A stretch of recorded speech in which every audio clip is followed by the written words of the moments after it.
Hello, everybody! Thanks for stopping by for another awesome, cracking, sizzling, mind-blowing, episode of Dan and Frankie Go to Hollywood. Sizzle, sizzle, sizzle. This is, yes, where you come to listen to the two of us be complete idiots and talk about movies and whatever else is going on in our lives. Not that we have much going on at the moment, but anyway, in case you hadn't already guessed, my name is Dan. And I'm Frankie. Wow, what a revelation. So, how have you been, old chum? What's been happening in the last couple of weeks since the people last heard us?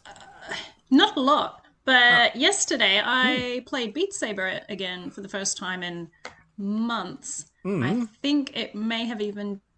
surely not last year, but I was looking at the music packs, and the Rolling Stones one, I thought I had bought it just before I stopped playing, but I hadn't, and that came out in December. So now for those that long. For those people who are listening to this, and hello everybody, who are sitting there going, "What is Beat Saber? What is Beat Saber?" You always interrupt me when I'm doing my little preamble, but yes, Beat Saber is a music game. On various platforms. I have PS4, and it's a VR game where you hold the what do they call them, the move controllers or something in each hand, and you have lightsabers and you slash at blocks in time to the music, and they have really cool environments and things, so it's really fun. And they have pretty good music in, like, to the moment, sort of some terrible stuff and some super annoying stuff in their, like, original soundtrack, so you know it's there even if you don't buy the add-on.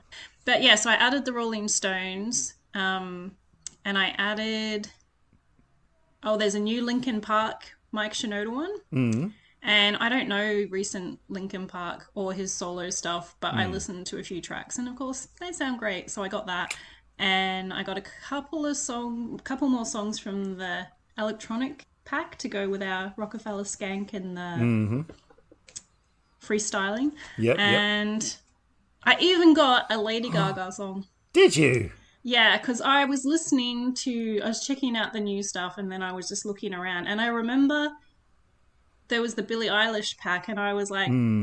I don't know her music. I decided I didn't like it because of one thing I saw, and then I thought I'll just listen to it and check, and then I actually liked quite a lot of it, so I bought that pack.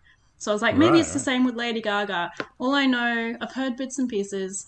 I watched A Star Is Born, and I liked her voice. I just didn't like the style of singing she does, which I can't do that kind of singing. The holding high notes for a long time and kind of warbling it, I just can't. It's like fingers scratching chalkboard. I can't do it. But anyway, I listened, and the first two songs sounded all right, and I was like, oh, maybe I do like Lady Gaga. And then I listened to the rest, and I was like, no, I don't. But I got one song because of the two that were all right, one I actually quite like. Okay, so. Does that give you any fears going into Joker 2, you know? It does. It might actually kind of but if take it's away done, from the maybe, film. Or I don't know, it depends how she sings. I might, like, it won't ruin the movie for me. It will it potentially will just ruin some of the songs. What? Hang on, wait a minute. But in this day of the internet, like... surely it'll ruin the entire movie for you, and you'll get online and you'll sit there like actually linking the director of the film in your tweets and stuff, and just you know, ranting absolute vitriol about how terrible the movie is because you didn't like a couple of songs. Right? No, remember that trailer? There's no way I can hate the movie. Yeah, exactly. I know. And that's why I hang around with you, because you're a rational person who uses logic and common sense and stuff, which is missing from a lot of areas of the internet these days. But yeah. Yeah, and so I have sore muscles today now. Not a lot, but I have been pretty crap with exercise lately beyond walking. So using my arms so much. And of course, you know, when you get into the music and some of the way that they do the blocks for the dramatic parts of the song just make you slash harder because you're in the moment and it's really dramatic. And so, I haven't used my arm muscles that much in some time, so they're a bit sore at times. Today it's kind of like when I carry heavy stuff, like I'll carry my stuff to the bus, and then I'll sit on the bus for half an hour, and then I get off to walk on the train, and I can feel like the inner muscles in my inner elbow. Yeah. And so then it hurts to like straighten my arm. Yeah. And then it's fine again. But yes, I've had that today. All but worth it, though. it was so much fun. I wish I could have played longer, but Yeah, you've got to build up the stamina. I can't remember the last time I played it. It has been so freaking long. It would have easily been last year at some stage. Well, I remember going for medical checkups and everything, and the doctor was saying that I should play more VR games because they were like, okay, no, that is a legitimate form of exercise. When I first said to them, because they were like, you need to do more exercise. And I'm like, no. And then I thought, oh, maybe I do. And I said to them, what about VR games? And they kind of laughed at me. But then when I described things like Beat Saber and what was that other one that we liked? Synth Riders. Synth Riders, there you go. But we're anti-Synth Riders now because they've decided to give up releasing new music to PS4. Bunch of jerks. Like when I described it to them, they were like, oh, actually, no, that does sound like exercise. So yes, play more video games. It's a lot of movement, and then it depends. Like I kept pretty planted on the floor yesterday because I'm easing back into it. But when you get fully into it, you can kind of like dance around a bit as you're playing when it's those really upbeat songs like Fall Out Boy. The music pack for that is my favorite because those songs are so... I got really tired and I was like, I should just stop now. I think I did a couple of the Rolling Stones and a couple of the Electronic and whatever, and then I was like, oh, I'm so tired. Oh, but I have to do a Fall Out Boy. And so I did one of the Fall Out Boy songs, and it just gave me energy because you can't not move to that song. So absolutely. Fun. Yeah, no, I always dance around like an absolute idiot when I play that game. I'm always worried the cat's going to walk by, though, and I wouldn't see that. The only exercise I've been getting, I did bring a couple of roughly 2 kilogram weights home yesterday that I've been having to lift here and there, just pumping babies. No, that whoa, hang on a second. Okay, disclaimer, I've had, I don't know, maybe 5-6 hours sleep in the last 2 days because yes, the twins came home yesterday, so we've entered that danger zone now where it's like, oh boy, we're not getting any sleep anymore. And it is true what people say.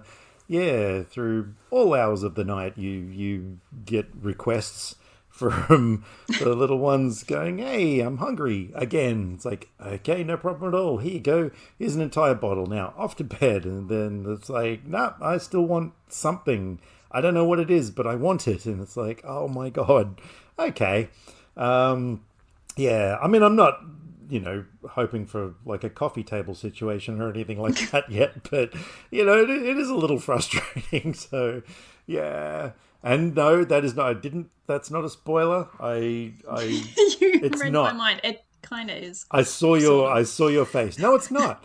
It's not. People could be like, what coffee table? What happens on the coffee table? Did they bring baby treats? Yeah, just just shut stop. up. Yeah, okay, I'll shut up. That's fine. Just tell me what to do. Jeez Louise. No, that's all good. So yeah, no, we've after spending nearly 3 weeks in the hospital, that chapter is now closed, and we're moving on to the next evolution of it all. But but no, it's been cool around here. We Kylie and I are doing this thing at the moment where we're integrating our movie collection, or collections, I should say. Like, she has a huge collection of DVDs and Blu-rays. So we've actually been going through entire boxes of movies and figuring out, what we have doubles of, or, what maybe one of us has got on DVD that the other person's got on Blu-ray, so we can upgrade and stuff. You really get to know a person by going through their movie collections, and what's some of the standouts that she has? I know one of them because you showed me. One of them is Prisoners, which is a very good, solid movie to have in your collection. Now here goes you spoiling what I was going to say. Yeah, because we had that conversation with Nobbins, hello Nobbins, about the film Babel, and he was just talking about how utterly disgraceful it was and all this sort of stuff. And I found that in her collection and had a big laugh. Which I will say I have not seen. So I haven't seen either. I have no opinion, and we have learnt over recent times that sometimes Nobbins has very different opinions on movies to us. Look, you say different, I say wrong, but yeah, there's a fine line between different and wrong. Although we did have one movie recently that all three of us had a different opinion on. Yeah, that is true. We will get to that one. Yeah. Now, look, so, I don't know. Look, some of the more questionable things, I don't know. There's all the things, like... things like the Step Up films and stuff like that. Dance films are fun. I've realised that Centre Stage, which I did like the first one, actually has sequels. I didn't know that had sequels. Yeah. There's other films there that I'm kind of like, yeah, really? But yes, then, of course, I came across a funky, fresh Blu-ray copy of Prisoners, and I was like, you know what? I'm forgiving everything, except she has... this ultra deluxe box set thing of the 50 Shades trilogy. Oh. It's in this clear plastic slip cover with lace on it or something, and you take it out. It's got this big cardboard book kind of a thing that you open it up, and there's all pictures from the films, and some of the pages, if you will, have the Blu-rays in them. Yes, it's Blu-ray. So yeah, that is now going in our collection, and I don't know how I feel about that. I mean, where is the line for calling off an engagement to somebody? Like, yeah, I don't know. But does she own a copy of Beau is Afraid? No, she does not. No. Does she own a copy of Licorice Pizza? No, she does not. So yeah, look, there hasn't. There's good signs. Oh yeah. No, there hasn't been anything that I've been just utterly, apart from the 50 Shades. It's not even, like, if she just had the 50 Shades films separately, just that she bought for $10 each or something like that, like, fine. But it's the fact that she has this ultra deluxe box set that just really, I don't know. It's, yeah. But apart from that... And you just think, for all the movies that don't even have releases... Yeah, let alone exactly. some fancy box set. Yeah. I mean, look, for her it's fine because every single movie in my collection is absolutely amazing, and, I have no questionable choices whatsoever. So, hey, she liked That's Kung pretty Pao. fun. I'm wondering what the questionable things would be in my collection. Yeah. Actually, this is something I want to throw open to the listeners now. I want people to let us know what some of their questionable films are. That would be an interesting discussion. So for all you people listening out there, get in touch with us. We are on the socials, on Twitter and Facebook and stuff, at Dan_and_Frankie, or you can email us at danandfrankiepodcast at either Outlook or gmail.com, and let us know what some of your questionable movie choices in your collections are, and ones that you stand by, even not ones that I know it depends on opinions, obviously, but I do have all the High School Musical films, which I would have shocked myself from a few years ago. I can't remember what year it was I watched them, but it was recent, within the last 5 years or something. I can't. Yeah. So I've got them. I don't know. Look, admittedly, I mean, I own over 20 Michael Dudikoff films, and I am absolutely sure that not all of them are at the quality of American Ninja. Actually, I'm going to look. I have a list of all my movies. I'm going to sort them by the lowest average rating on Letterboxd. Oh, good idea. Yeah, and I don't know if that's just going to be something obscure rather than sort by average lowest rating. Jaws: The Revenge, which I haven't watched yet. Oh, okay. Well, that doesn't count because... And The Grudge, the remake. Oh, really? And then Jaws 3D. Oh, God. A Good Day to Die Hard, Police Academy, Mission to Moscow, Oh, yeah. That's a Batman and nasty Robin, one. Uh-huh. Urban Which you Legends, still Bloody haven't Mary. watched all of it yet. No, I have to get to that. Yeah, no. Oh, Soul Survivors. That's a fantastic movie. How Clearly. is Soul Survivors lower rated than The Happening? How is Independent? Oh, that's the sequel. But still, Independence Day sequel and Jupiter Ascending and The Mummy with Tom Cruise, which I don't think is as bad as everybody says, are all lower rated than The Happening. Yeah, I would put them all on par, really. Mainly because, as far as The Mummy, the Independence Day sequel, and The Happening, I don't remember a single thing that happened in any of those films. Wow, Suicide Squad is within the first 20. That's number 20. My lowest average rating on Letterboxd. Oh, out of how many films? Out of 1,898. What? So, okay. Nah, that's where I draw the line. That's where we rally the troops and ride at dawn. Now I just want to quickly see what my highest rated one is. Yeah, not a bad idea. 12 Angry Men, Seven Samurai, Shawshank Redemption, which I still have not watched. Which I think Lord is of the overrated. Rings, Return of the King, which I have not watched yet. And I've only watched the first one, and then I am doing that journey. Yeah. And then Ran, Good, the Bad and the Ugly, Dark Knight, Spirited Away, Cinema Paradiso, which I also haven't watched yet, and Apocalypse Now, which I also haven't watched yet. And then you got some good stuff. Whiplash, Stalker, there's lots of good things. Oh, here we go. One for you, Empire Strikes Back. Ah, there you go. There's quite a few of those films that I thought were quite overrated, like Shawshank Redemption. Don't hate me, people. It's just my I will opinion. just say 12 Angry Men and Seven Samurai definitely are worthy top two films. And there was another one that you mentioned that I was like, yeah, that's another really overrated film. And because I've had 5 hours sleep over 2 days, I can't the other remember ones what it were was. Lord of the Rings, Return of the King, Ran, Dark Knight, Good, the Bad and the Ugly, Spirited Away, Cinema Paradiso, Apocalypse Now. Apocalypse Now! That was the one. Yeah, thank you. That had to be the last one that you mentioned. And I haven't seen it, so I can't comment. I thought that was kind of slow-moving and boring, and but anyway, that's just my opinion, and my opinion's right. So, yeah. I don't think it's been a quiet couple of weeks. There hasn't really been any big movie news or trailers or anything, has there?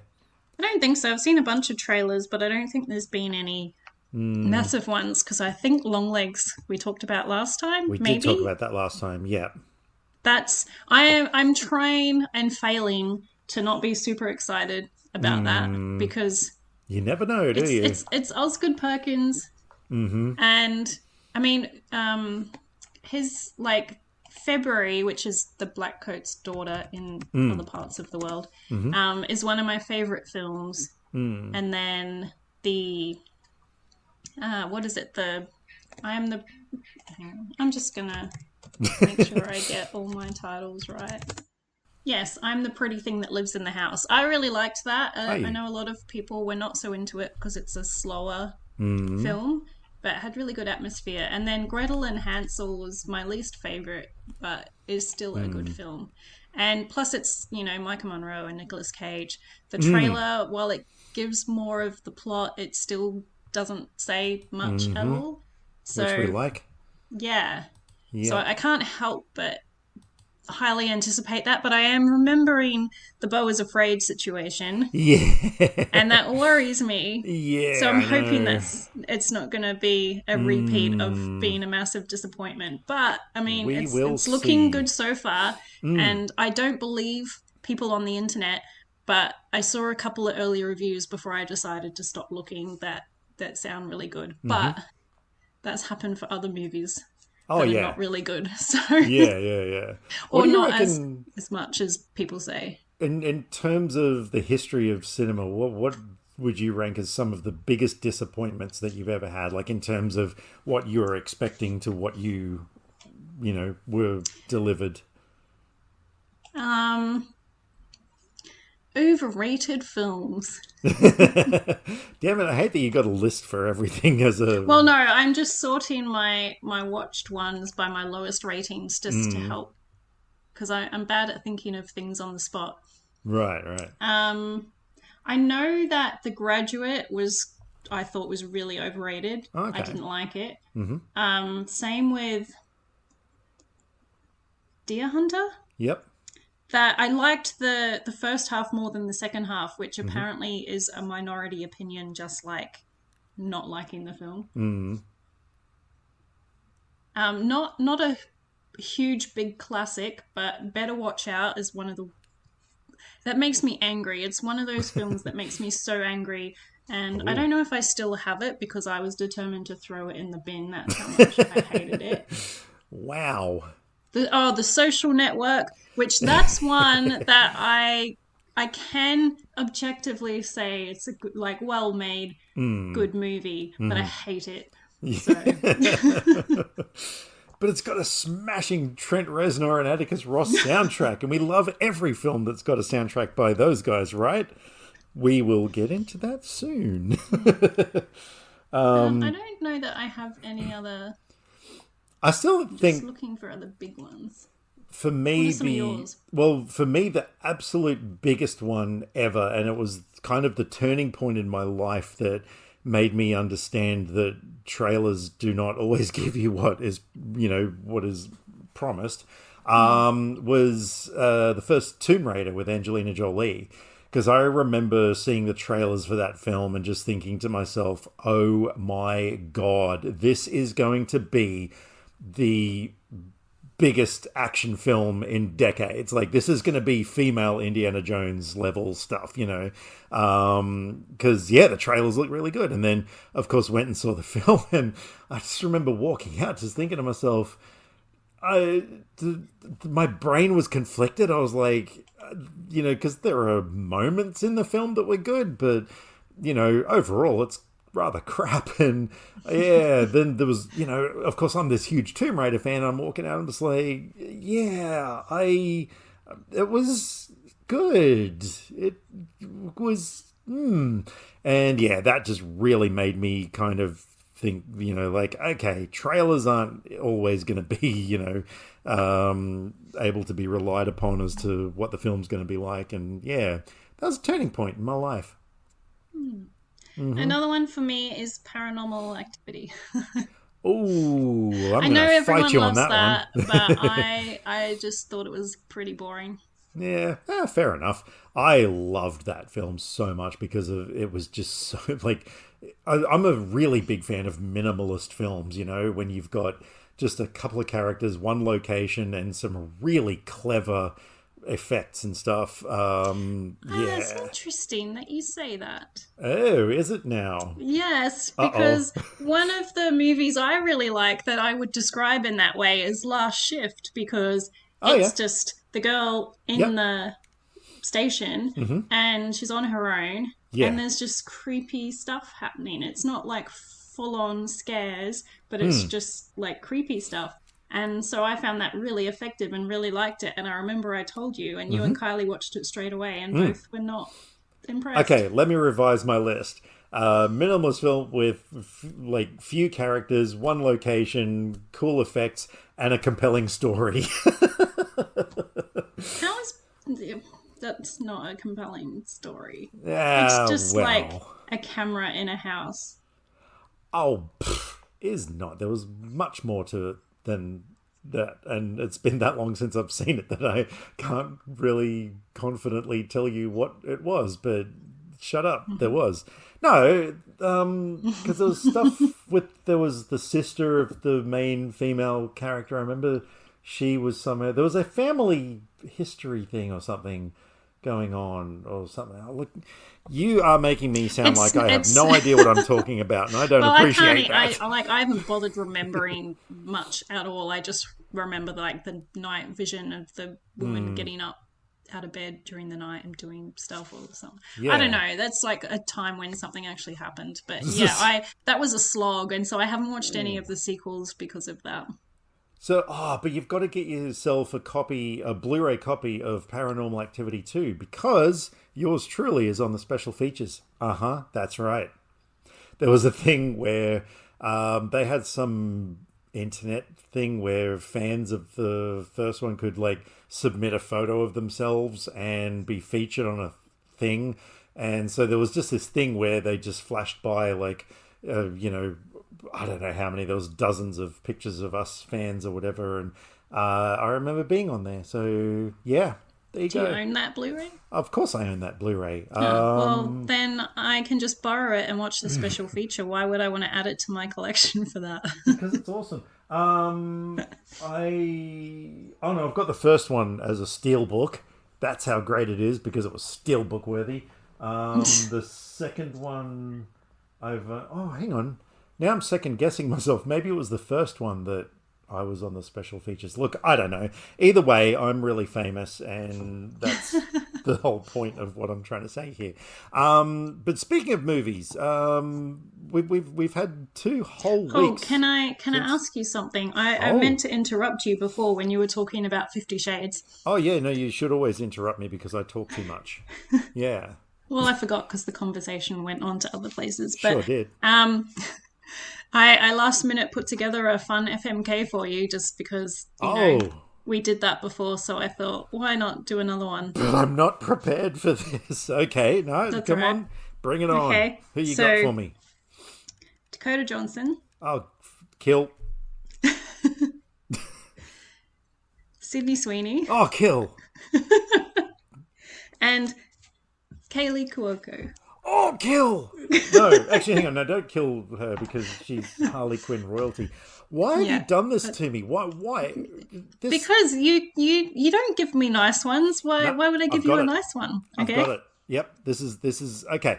Now, for those playing at home, the reason that she's given me these 3 is because Dakota Johnson is up there for me with the worst actresses in cinema history, to the point where I will actively avoid most things because she's in them, because she has one facial expression only, and that to me is not a good performance.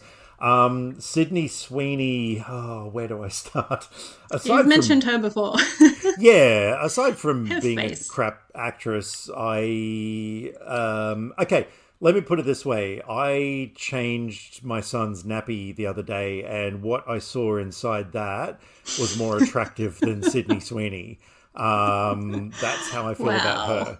Better hope Sydney Sweeney fans don't find this podcast. Yeah, I don't care. I'm standing by that. And then Kaylee Cuoco she's a good actress, and of course she is my favorite voice of Harley Quinn, which I know purists are going to be like, what? How can you say that? How can you not say that Arlene Sorkin, the OG HQ, was the best? Now, I don't care. I think Kaylee Cuoco is amazing. However, there was that time at one of our poker games where I said that I would rather look at my cat's asshole than look at her face ever again. And ever since then, which was like last year, my cat's butthole the nickname is Kaylee. We still refer to my cat's butthole as Kaylee. So disrespectful. Yeah, well, anyway, so my answer to your question. Okay, so the F in the FMK I am going to devote to Dakota Johnson because... Her face is okay? Yeah, like this is the thing. I've got to... she is a dreadful actress, but she is kind of hot. Like... Yeah, I can't deny that. So there you go. I'll give that to her. The M in the FMK, I'm going to marry Kaylee Cuoco. Look, mainly because I would just get to listen to Harley Quinn's voice all day, every day, and that ain't a bad thing, Look, I'm willing to accept the fact that she has a cat's butthole for a face, but as long as the voice of Harley Quinn is coming out of that cat's butthole, then I'm okay with it. Which leaves me to the K in that I am going to kill the fuck out of Sydney Sweeney because there's just no reason that she should live. I mean, I don't understand anybody who finds her appealing at all. She is just a cancer on the human race. Whoa, yeah, that's maybe going too far. Is it though? Is it? Yeah. I thought for a moment there when I was like, oh, kill the first one, oh, kill the second one. I was like, hang on, is this FMK or KKK? Because I don't really know if I'm ready to go that route yet. But we are not the KKK. No, just as a disclaimer for everybody out there, we are definitely not. Oh, God. Okay. I did warn you that my lack of sleep was going to produce some interesting comments. And here we are. I'm sorry. But anyway, look, I'm too tired to come back with a K. No, not a KKK, an FMK. Oh, God. Actually, no, never mind. I was just going to give you 3 black dudes, but never mind. Okay, so moving on. So yes, in the last 2 weeks, you've watched a lot more movies than I have. Once again, I actually hang on. Aside from not that many, we've watched two of the same. Aside from our podcast films, yes, we've watched 2 of the same, and I've only watched 1 movie. Well, I've only got 4 others, and one I only really have one thing. Yeah. All right. Well, you kick this off. What do you got for us? What's been in your okay? The one that I don't have a lot to say, but just have to make a couple of points. I watched Okja because I cancelled my Netflix, and I was like, that's a Jake Gyllenhaal film that's not showing anywhere else. Yep. So I should watch it. So I did, and I was not really prepared for Jake Gyllenhaal in this film. Yeah. It's like definitely the most unhinged Jake I have seen. Oh, which wow. Is even more so than Ambulance? Yeah. Wow, okay. Because that movie's been on my radar for ever since it came out, because there was a massive thing about it online. Like, everybody was talking about it. So, yeah. Yeah, it's good. And Paul Dano showed up. Prisoners Reunion. Yeah, which I didn't know he was in it till he turned up. And which was really funny because he turns up wearing a mask, and I'm like, you're so familiar, who are you? And then he took off his mask, and I was like, oh, it's Paul Dano. And I'm starting to quite like him. He was an interesting character. So yeah, that was Okja. Not a lot to say. I knew it was going to upset me in some way because it's about a girl trying to save an animal. So there's going to, like, from a corporation. So there's going to be some upsetting stuff, and there was. But overall. So did that movie completely jake you up? Okay, yeah. That's going to be a very, very niche in-joke there for like 5 people, including ourselves. Yeah. And I think that puts different thoughts in my head than what the other 4 people are probably thinking about. Yeah. I'm not even going to attempt to explain it. No. So, yeah, we'll just move on. Fair enough. I watched The First Omen finally, so that's one you've seen. Yes. Oh, and I know your overall thoughts, but yeah, we've not had a chance to talk about this one yet because, I was lucky enough to see it back when it came out. So, yeah, this is one that actually I'd heard good things, although I'm seeing quite mixed reviews online. But of course, it is a prequel to a well-known horror movie, so I guess it's expected that a lot of people won't like it.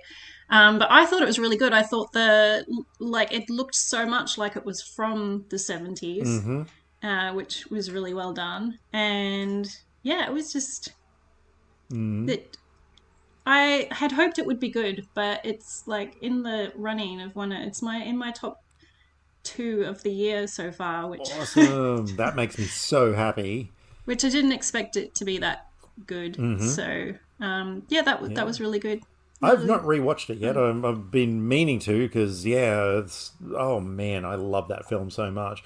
One thing I do remember from the film quite clearly though, do you remember my comment at the time where I said that, like, just some of the costume choices didn't feel like they were from that era. Like, remember the scene where they're going to the nightclub and I forget the main character's name now because I've only seen it once. But like the outfit that she had on, I was like, wait a minute, that looks like something modern, But I don't really remember enough of what she was wearing.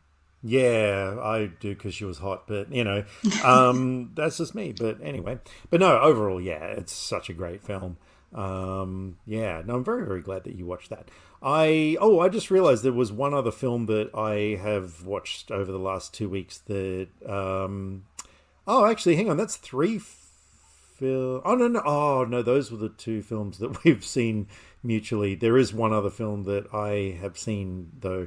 Boy Kills World. I finally got around to watching. What did you think? Heard mixed reviews on that one too.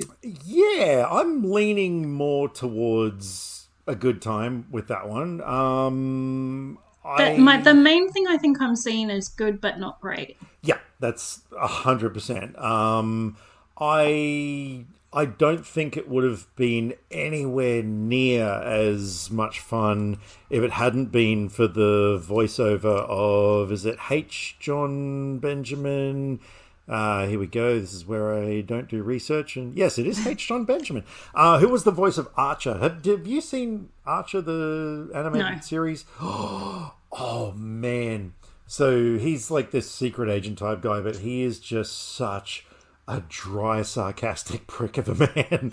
But one of those people that, like, he's so utterly contemptible that you love him, and so, he's that kind of character.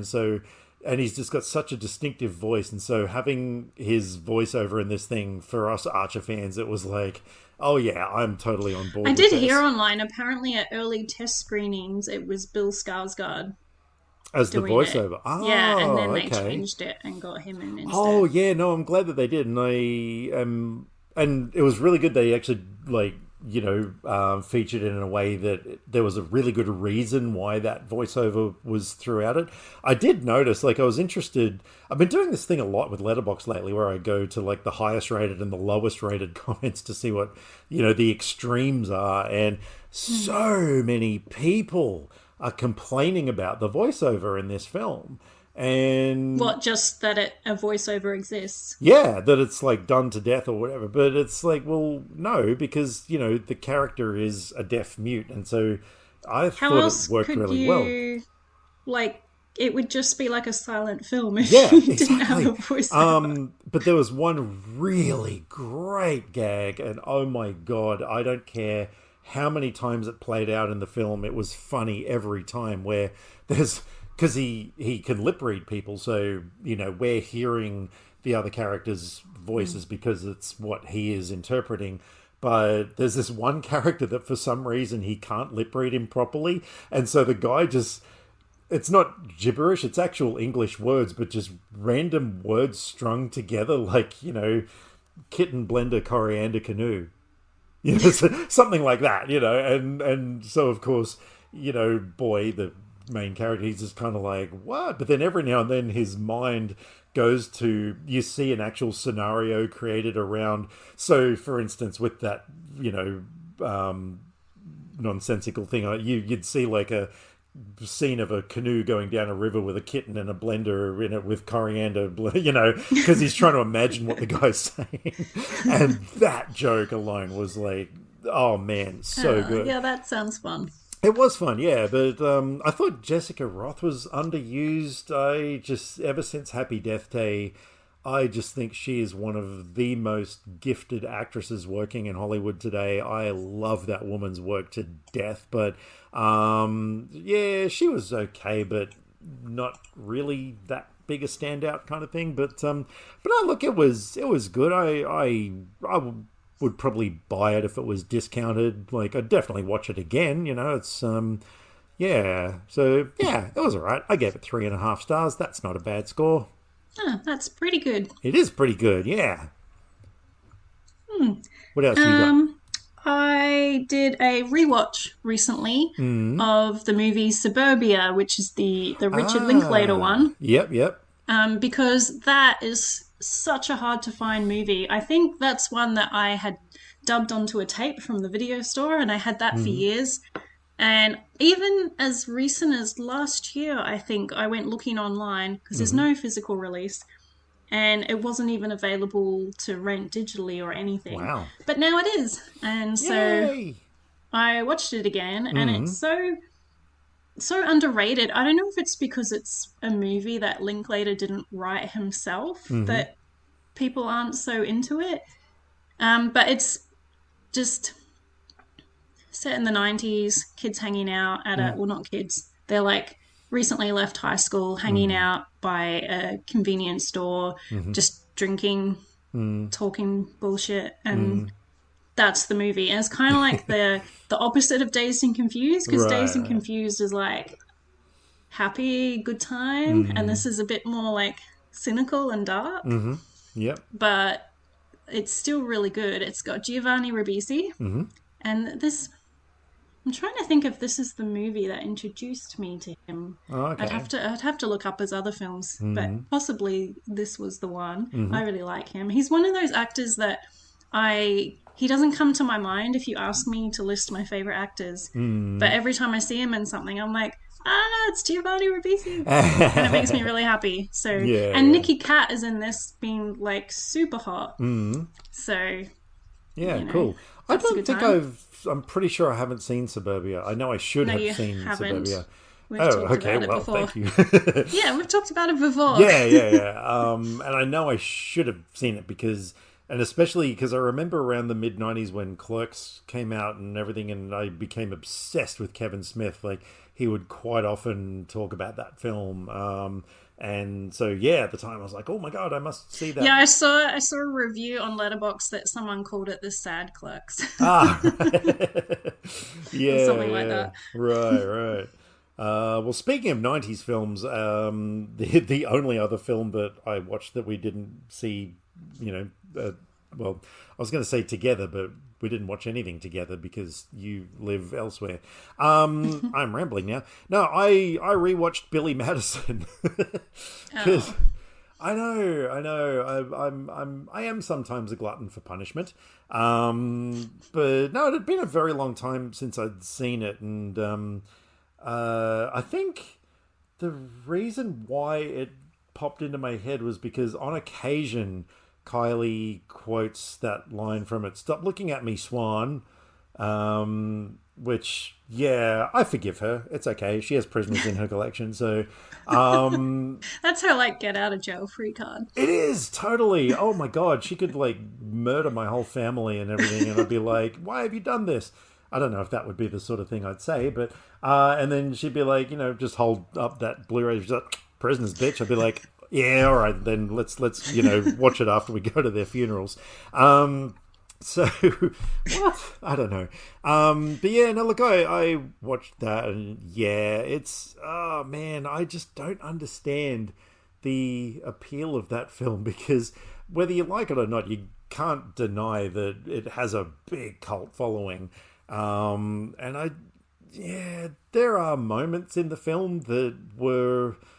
okay at best, and a few jokes here and there, but the character of Billy Madison is just one of the most deplorable people ever committed to film. I hate him, and he's just, I mean, it's like I said in my Letterboxd review, for me to say a film is immature, that is really saying something, because but no, that film... I can't do that Adam Sandler humor from there. I watched The Waterboy way back, for Fairuza Balk.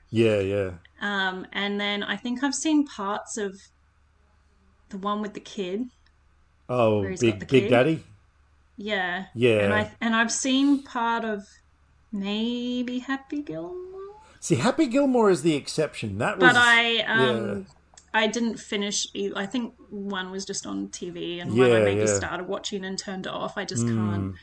No, Happy Gilmore was the exception. Comedy. That one, because he wasn't like, he didn't I don't know which one I saw. I don't know if I'm just picking that because it's the main one. But it was is one of them. He didn't go full moron in that film, you know what I mean? Like in so many of other films he's just, oh god, it's just hard to tolerate him. But Happy Gilmore, he played a pretty straight-laced kind of a character. So I would definitely recommend that one, especially because there's a sequel that is finally being made at the moment. Actually, that was a big film news thing. Everyone's talking about the sequel to Happy Gilmore. There you go.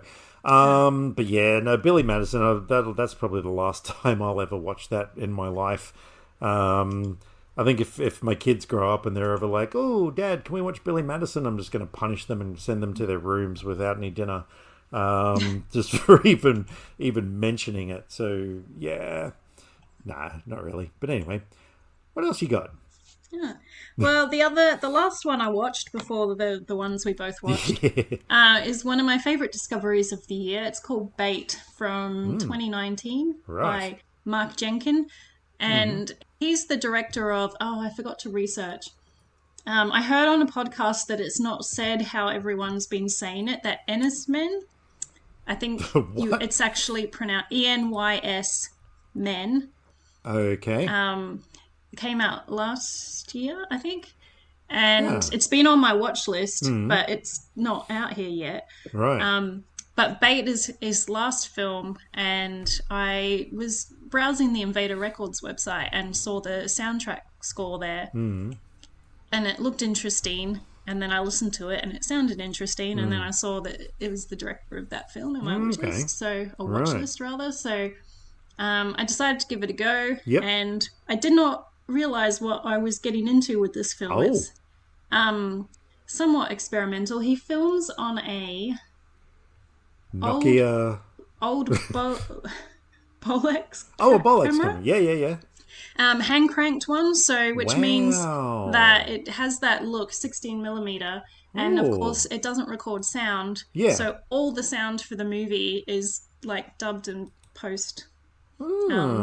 And put in, and so he hand processed the film, and did stuff to it, so it has like the speckles and the little spots and flickering and all that. That actually sounds really interesting. And so it's basically it follows a fisherman in a village, and it's sort of like tourism moving in. There's like this, like rich couple have bought this house and they're doing kind of like a holiday rental kind of thing, and then his brother is using their boat to do like cruises rather than fishing, so this guy has to do his fishing by like nets on the beach and stuff like that to try and catch anything. And so it's just following, but it's interesting because when it opens and it's in like 4:3 square, and I was like, at first you're kind of like, is this modern day? Just because of how it looks. Because it looks like a film from way back. But then you see like a fancy 4-wheel drive. And so, and it just almost feels a bit like a documentary at the beginning because it's just following him going about, putting his nets out and stuff. And it's really interesting. It's just sort of following him around. And there's some stuff happening, but it almost feels like there's a pretty big thing that happens, but it's kind of just almost background to everything else. It's not made into a big deal, and so it's just following the characters, and it's just really interesting. And it has things like it'll be showing something and then it will just flash to, like, it'll show a character and it'll flash to that character just in a completely different time and place, just for a second, and come back. And there was a really cool scene in a pub. There was 2 people talking at the bar, 2 people in another room playing pool, having separate conversations. The camera is like a close-up on a single face saying something, switching between all 4, back and forth, different conversations happening at the same time. Wow. And it was really cool. It worked really well. Yeah, that sounds really... And oh my God, the fact that it was filmed on a Bolex, like... old school hand crank I know. camera. When I read That's that, amazing. I read it in other people's reviews and I'm like, what's that? So I Googled it and I So it's really interesting. He's got tons of short films, which I don't think are anywhere. But I think this was his first feature, and then Enys Men, or however it said, is his second feature. And I don't know why it's taking so long to come out here. It played at festivals last year, but no, like, online release or anything yet. As soon as it's out, I'm renting it. So Yes, and I'll watch anything he does in the future. And he did the music, the editing, Wow. writing. Yeah, yeah. It's like, Yeah, it's such a strong director's vision. I was going to say, it sounds like the sort of film that would appeal to filmmakers, like, in a big way. So, yeah. All right, cool. Well, thank you for putting that one on my radar. All right, well, how about we get stuck into some of these films that we have watched together? Oh, I'm just going to say together because I can't think of another way it's to... one that we both saw in the last 2 weeks. You see, separately. I can't say simultaneously because we didn't do that either. No. So whatever. I'm going to kick this off with Civil War. Oh, really? I am. Yep. Shut up. Okay, I thought we might want to get the worst out of the way. Oh no! Oh no! No! We're saving that for last. Let's save the that worst one. for last. Oh yes. No, Civil War. I know that I saw the trailer at the cinemas before something, and thought to myself, "Oh yeah, this looks kind of interesting," because it's sort of, you know, and again, this is coming back to trailers not really giving you, you know, what you're about to see. I remember the trailer looking, you know, making it look more like an action kind of a film. But I just thought the premise of a civil war in the US, I thought, you know, was interesting enough. So yeah, I watched this thing and holy mother of God, I was just gripped from start to finish. And I love that it was a tribute to photojournalists, which I didn't, you know, that wasn't in the trailer in any sort of way, that it was primarily what the film was. That's weird because all the marketing I saw, which was not the trailer in the cinema, I knew exactly that it was about that. Well, I hadn't followed any of that, so that's interesting that the trailer was so different. Yeah.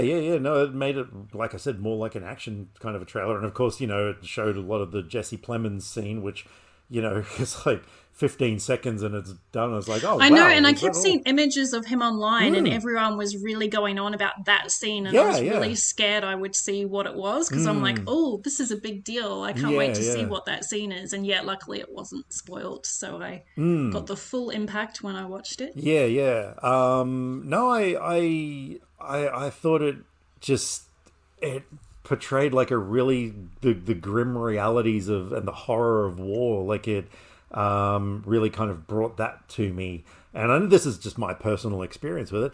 I loved the performance of Kirsten Dunst. I loved that she was just, you know, this person who you could tell she's seen everything. She's been through it all. She, you know, was trying to grasp the last threads of humanity, you know, that there is good in the world kind of thing. And I'm not ordinarily a huge fan of hers, but no, I thought she was absolutely terrific. But yeah, the film it had a lot of moments for me that were done far too realistically in terms of human brutality, because I'm one of these idiots who has actually watched a number of like ISIS videos and stuff, and, you know, really horrific things. And there were moments in this film that, just kind of, I loathe using the word triggered because it's just such a buzzword, but it did, kind of, you know, make me feel a little interesting icky. Because I definitely have not watched those kinds of videos. I can lend you some. And so, no thanks. And so to me, it didn't feel that different from movie violence. Oh, okay. That's interesting. Yeah. Yeah, well, I guess maybe my experience... I mean, it has an extra edge because it's, you know, something that could realistically easily happen. Well, I mean, does happen. Yeah. But I mean, the America part could happen. I'm sure things like that do happen. But yeah, it's still a movie because I haven't seen it in real life happen. All right. Thankfully. So basically, everyone, if you're going to watch Civil War, make sure you do a lot of research on ISIS videos. All the beheading ones. Watch the one where a Turkish pilot who was captured gets burned alive in a cage. Highly recommend that one. That's just, masterpiece. Ew. No, don't watch that. That's the worst thing I've ever seen in my life. But I thought like it was really interestingly done in the fact that the film seemed political, but by the end of it, you sort of think, well, they never explain how the Civil War happened, who was on which side, like, the Democrats and the Republicans, like, there was no mention of them at all. It was like, yeah, so... Which is good. That's the way to make it work, because you can't really take a side in that kind of movie and have everyone go see it. And then it would add stuff you don't need to the movie to have that sort of taking a side. Yeah, exactly. And there was some people who I saw online were complaining because, it never explained how the Civil War happened. You don't need to know. Yeah, exactly. That's not the point of the film, But I thought, it was kind of fascinating. I mean, when you look at the way that the US is going with gun violence and everything, and the reaction to its own government and stuff, it's sort of like, man, this film's probably not too far off predicting the future. Look, overall, I thought it was a very powerful film. I absolutely loved it. But I know that you weren't quite there with this one. Yeah, I really liked it, and it definitely kept my attention, and I liked that it just jumped straight into it. Like, it just kind of got going. There was no big build-up. And I really liked everyone. I have a bit of an issue with the ending, or like part of the ending. And then there's something that happens that I was surprised at a character's reaction to something that happened. Okay. Because of how they were portrayed earlier. I wouldn't have thought that they would have that reaction to that thing happen. I'll have to tell you after we're done. But besides that, I thought it was really good. But it just didn't grip me enough to have that masterpiece rating. I think I gave it 3.5. Yeah, 3.5. I gave it 4.5. I can't remember why it didn't quite reach 5 for me, but that was one of those instances where we learnt that Nobbins is quite often wrong, because he gave it 2 stars and like it didn't grab him at all. Yeah, it was interesting because you and him watched it before me, so I'm like, one person's giving it 4.5, the other person's giving it, what was it, a 2? I think he gave Robbins it a 2. Gave it. Yeah, and the reviews that you both wrote were quite different. Well, not like totally different movies, but the perspectives. And so I was like, which side am I going to be on? And then I ended up in the middle. Yeah, because Nobbins wrote, hang on, this review may contain spoilers. Okay, I'll try not to spoil. Not the movie I was expecting. It's very well made and acted, but I just couldn't connect with the story and found it quite boring for the most part. Did not find it boring. No, not at all. Yeah, wrong.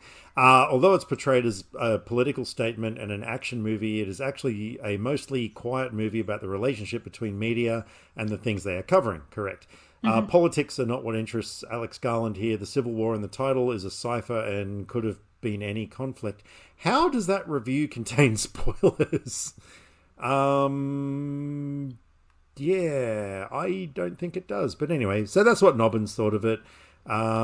Which, for the most part, his opinion is completely wrong. So we learned something. I think focusing on the journalists rather than the conflict is what made it interesting to me. Yeah. Absolutely. Yeah. Yeah, and which made it not as bleak as Fury, which did focus on the conflict. Yeah. And I thought that element was interesting because in particular, I can say it because it's, if I don't mention who it is, but there was one character's death that was done in a series of snapshots. And I thought that was really fascinating. Like, and especially overall, like you sort of, because when you look at a photograph, especially something like a wartime photograph or something like that, you don't know the context around it. You don't know what happened before or after the photo was taken.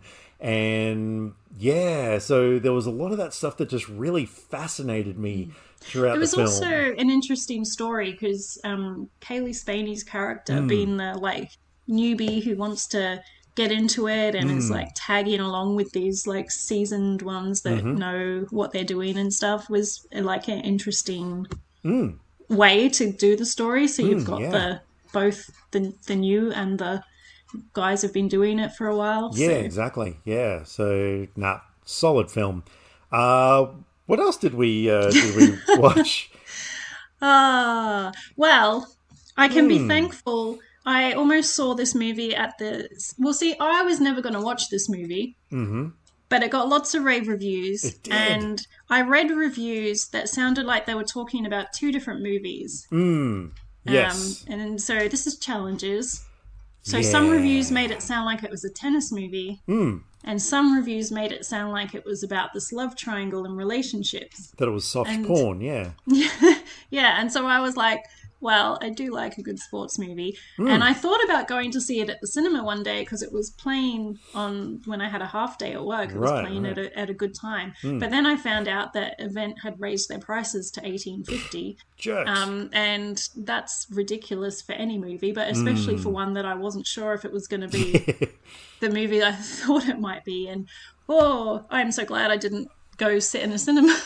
Hey, I got an invitation to a press screening for this film, which would have resulted in, well, you probably would have come to see it with me, and so I would have driven the hour north to go, so, then would have met up with you, would have gone to see it, then it would have been the 2 hour drive, dropping you home and coming back and stuff, and honestly, my God, I would rather watch Licorice Pizza than watch this film ever again. Honestly, I would. Well, Licorice Pizza was just dull. Yeah. So it'd be easier to watch. This movie made me angry. So this is, I wouldn't call this a tennis movie. No. It does have a tennis match in it because these two guys are playing each other and it's like a final in a game. And it's flashing back to various times in the past showing the interactions between the three characters. But I would just say it's a movie about the relationships between these three people who happen to be tennis players. So there's some tennis stuff in Yeah. it. And they're all terrible, especially Zendaya's character. Oh my God. And basically, as the story goes along and reveals more of their history, in some of them get even worse. Like I hate them even more, especially Zendaya's character. Oh yes. And so I got more and more angry as I was watching it. The soundtrack that I was looking forward to because everyone went on about it. By I Trent liked how it Reznor and was Atticus used. Ross. I do like the whole music coming in loud at points, but it wasn't interesting. I liked how it was used, but it wasn't interesting. It's not a movie that I rush out to look for the score to listen to after watching like I do with a lot of others. Yeah, I've got things to say about that, which I'll mention later. What's also a side fact, because when it first flashed back to these two tennis guys when I think they were meant to be teenagers. Yeah. I think maybe they're at the late high school. Like 17, 18, around there somewhere. Yeah. At first, I didn't even realize it was the two guys. Like, I realized it was one guy because they just went, oh, we have to make them look younger, so let's just make their hair long, and they've got, like, the floppy hair. But I don't remember their names, the blonde guy, So you had Art Donaldson and Patrick Art. Zweig.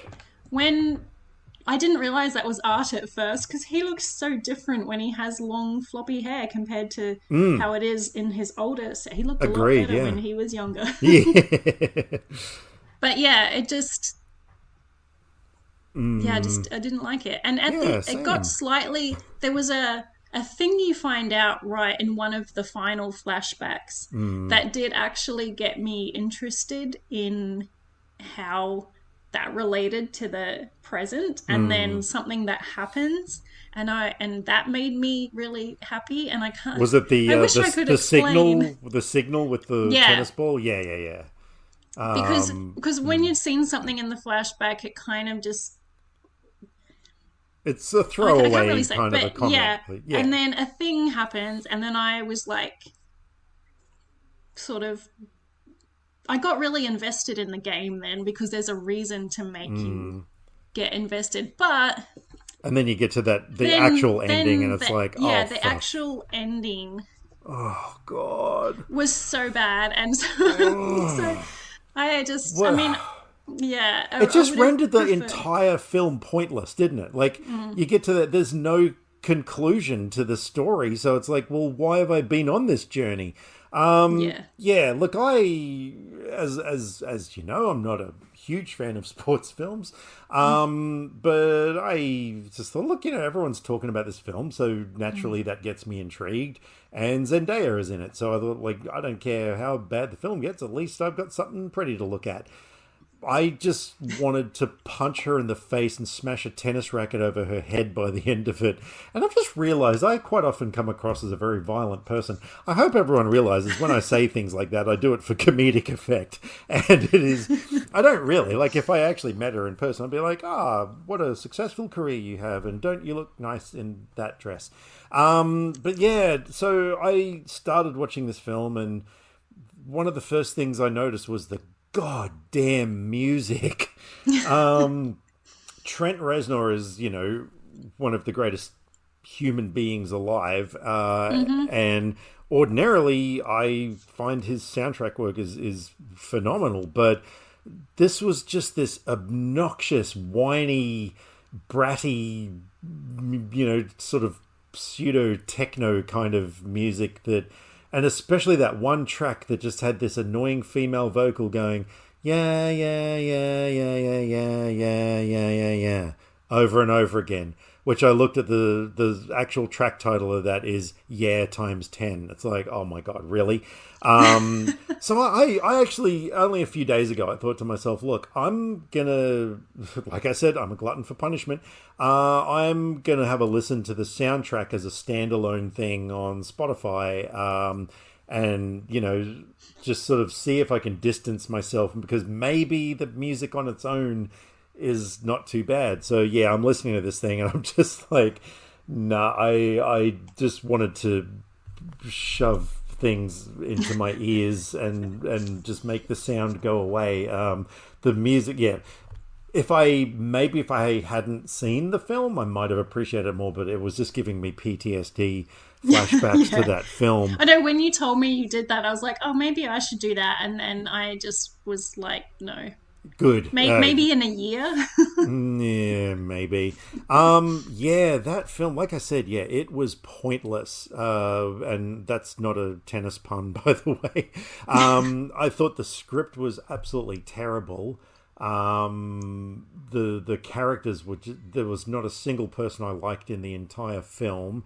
I thought the acting was actually pretty bad. I didn't feel like those were polished performances. It sort of felt to me like a lot of them were kind of rehearsal takes that they, filmed and left in there.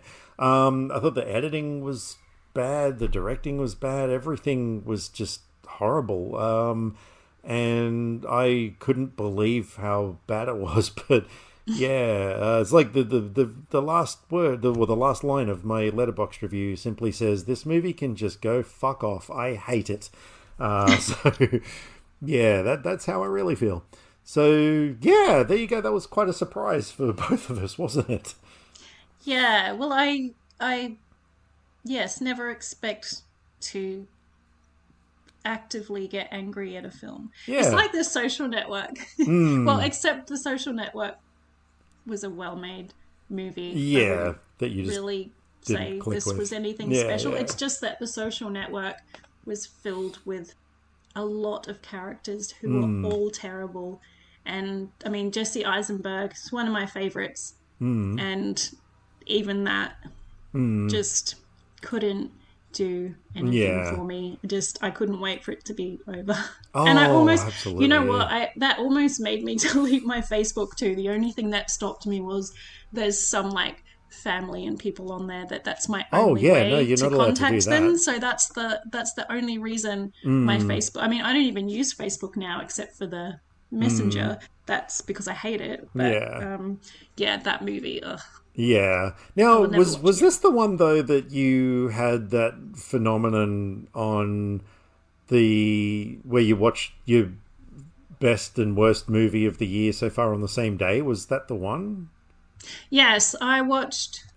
Oh, what did I watch on the same day? Oh, The First Omen. Right, yeah. Because, of course, last year we had that thing where you and I, we went and saw The Flash in a theatre, and you just absolutely went berserk over that, and that was your favourite movie of the year. But then we went back to your place and watched Beau is Afraid, and it was like, holy shit, that was quite interesting. Like, yeah, best and worst movie of the year. No, it was. I'm sure. Yes, it was The First Omen. So you watched.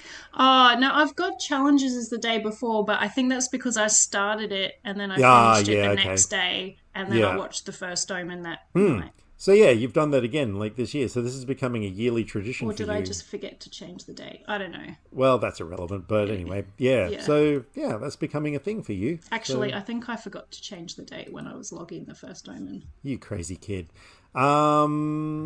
All right. Well, speaking of movies from this year, was that all the films that you? Mm-hmm. Yeah.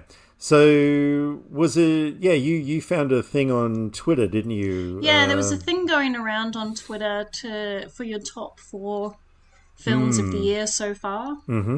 Yeah. So, of course, I had to look and see what mine were. Yeah. And what did you have for your list? I've got Lisa Frankenstein, The First Omen, Infested, and Love Lies Bleeding, with the disclaimer that I did watch Anatomy of a Fall this year, which is technically a 2024 release in Australia, but because nearly everywhere else got it last year and everyone talked about it in their end of year lists last year, I am discounting it from both this year's films and Discovery films this year because I feel like it's done. Fair enough. And it helps me slightly because it's going to be hard enough to make decisions anyway. Yeah. that was a really good film. Yeah. So for my list, well, to be honest, I haven't really seen a huge amount of 2024 films I haven't so seen far. very many. I mean, yeah, there's things on my list. There's like Godzilla -1, there's Hitman, there's, oh my God, whatever else. Yeah, I've still got a bunch to so many watch. movies which now I'm probably going to have even less of a chance to watch. But it's fine because this is a year so far, so there's time. So for me, the first film that came to mind for me was Kingdom of the Planet of the Apes, which I realized that you can't comment upon because you haven't seen any of them yet. What are you doing? But no, that one I think is my number 1 movie of this year so far. I also had First Omen and Lisa Frankenstein on my list. But then I also had Civil War because, yeah, that one really grabbed me. So those are my top 4. But we also went one step further and we made the Bizarro top 4 list, which was our list of the 4 worst movies we've seen this year. So what did you have on yours? Well, Challenges. Really? Wow, Big what surprise. A surprise. Stop Motion, which I watched recently and disappointed me. And then they're the only films from this year that I didn't like. So my other 2, I didn't dislike them. They were just super average. There's a documentary on Netflix called What Jennifer Did, which sounded more interesting than it turned out to be. Right. And then The Idea of You, the new Anne Hathaway, where she's the 40-something that falls in love with the guy from the boy band. Oh, okay, interesting. It was cute I've and fun. been It keen to just see that. yeah, it's I had a good time watching it, but it's just not amazing. It's Okay. Yeah, it's like a Sunday afternoon. Yeah, right. Kind of fill the time movie. It's got cute moments, but it's also just a bit. Well, the big question average. that I'm sure a lot of people want to know, does Anne Hathaway get naked in it? As she tends to do with a lot of her films these days. I'm just trying to think. Oh, wait, hang on. That's not a no. No. There is a sex scene, but I'm just trying to think if she got naked or it was just like the sexy lingerie thing. I can't remember. Frankie, honestly, you have one job, and I don't give you a lot of things to do every 2 weeks, but yeah, you're supposed to be on. Hey, Anne I Hathaway can tell you that Giovanni boob alert. Ribisi gets naked in Suburbia. Yeah, well, as if me and all of us red-blooded males want to know about that. I don't want to see Giovanni's pecker. No. So for my opposite list, Challenges was, funnily enough, the first film that sprung to mind. Oh my God. You know what the worst part is, though? Kylie, of course, has been curious about that film, and so we actually... Okay, I would rather drink cement than ever watch it again, but there was part of me that was like, I want to sit there and gauge her reaction as she's watching it. So we did actually start watching it, but we only got about 20 minutes into it, and the poor thing was just utterly exhausted. So, which I was very grateful for, except for the point where I could feel her kind of her head doing that thing where it, starts falling down and then perks back up again. And I said to her, "Oh, you're going to sleep." She's like, No, I'm not. No, I'm not. I was like, "Oh my God, really?" And so then at one point, I sort of glanced over and she's just out like a light. But I thought, if I turn this off now, is she going to wake up and go, No, I'm watching it or whatever? But so I just left it for I don't understand people who do that. When I start getting sleepy watching a movie, I'm like, okay, time to go to bed. I'll finish this in the morning. Yeah. All right, so look, I don't know if I will ever, have to finish watching challenges with her. Hopefully not. Hopefully I'll just convince her that, no, it's not a good idea. But anyway, whatever. My second film on that list was Madam Web. Because, which I only watched because Bongo wanted to review it. I'm not even going to explain to anyone who doesn't know who Bongo is, but he's my pet monkey. I also had Immaculate on my list because I know that you and I saw very different films there, but I was not a fan. Actually, has your opinion of Immaculate changed any after seeing the far superior First Omen? There's a question I've not thought to ask you. Well, no, because my ratings reflect that the First Omen is far superior, but I still had a good time watching Immaculate.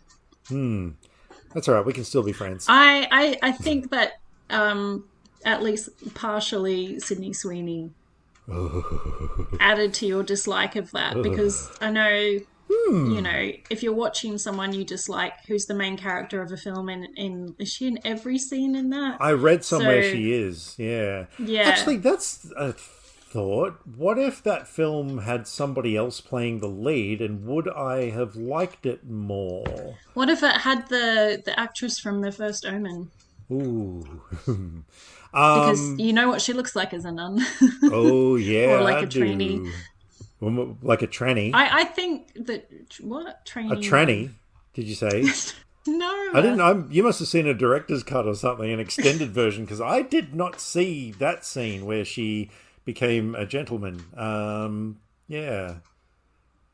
You're giving me that look. Oh, man, I really wish the people out there could actually see some of this stuff, because I always love it when you sit there with that look on your face. But... Anyway, that's I don't know. See, the thing is, I couldn't sit myself through Immaculate again to gauge that. So, I don't know. Well, I think it's one of those things that you can't really know because it is her. Yeah, we will never know.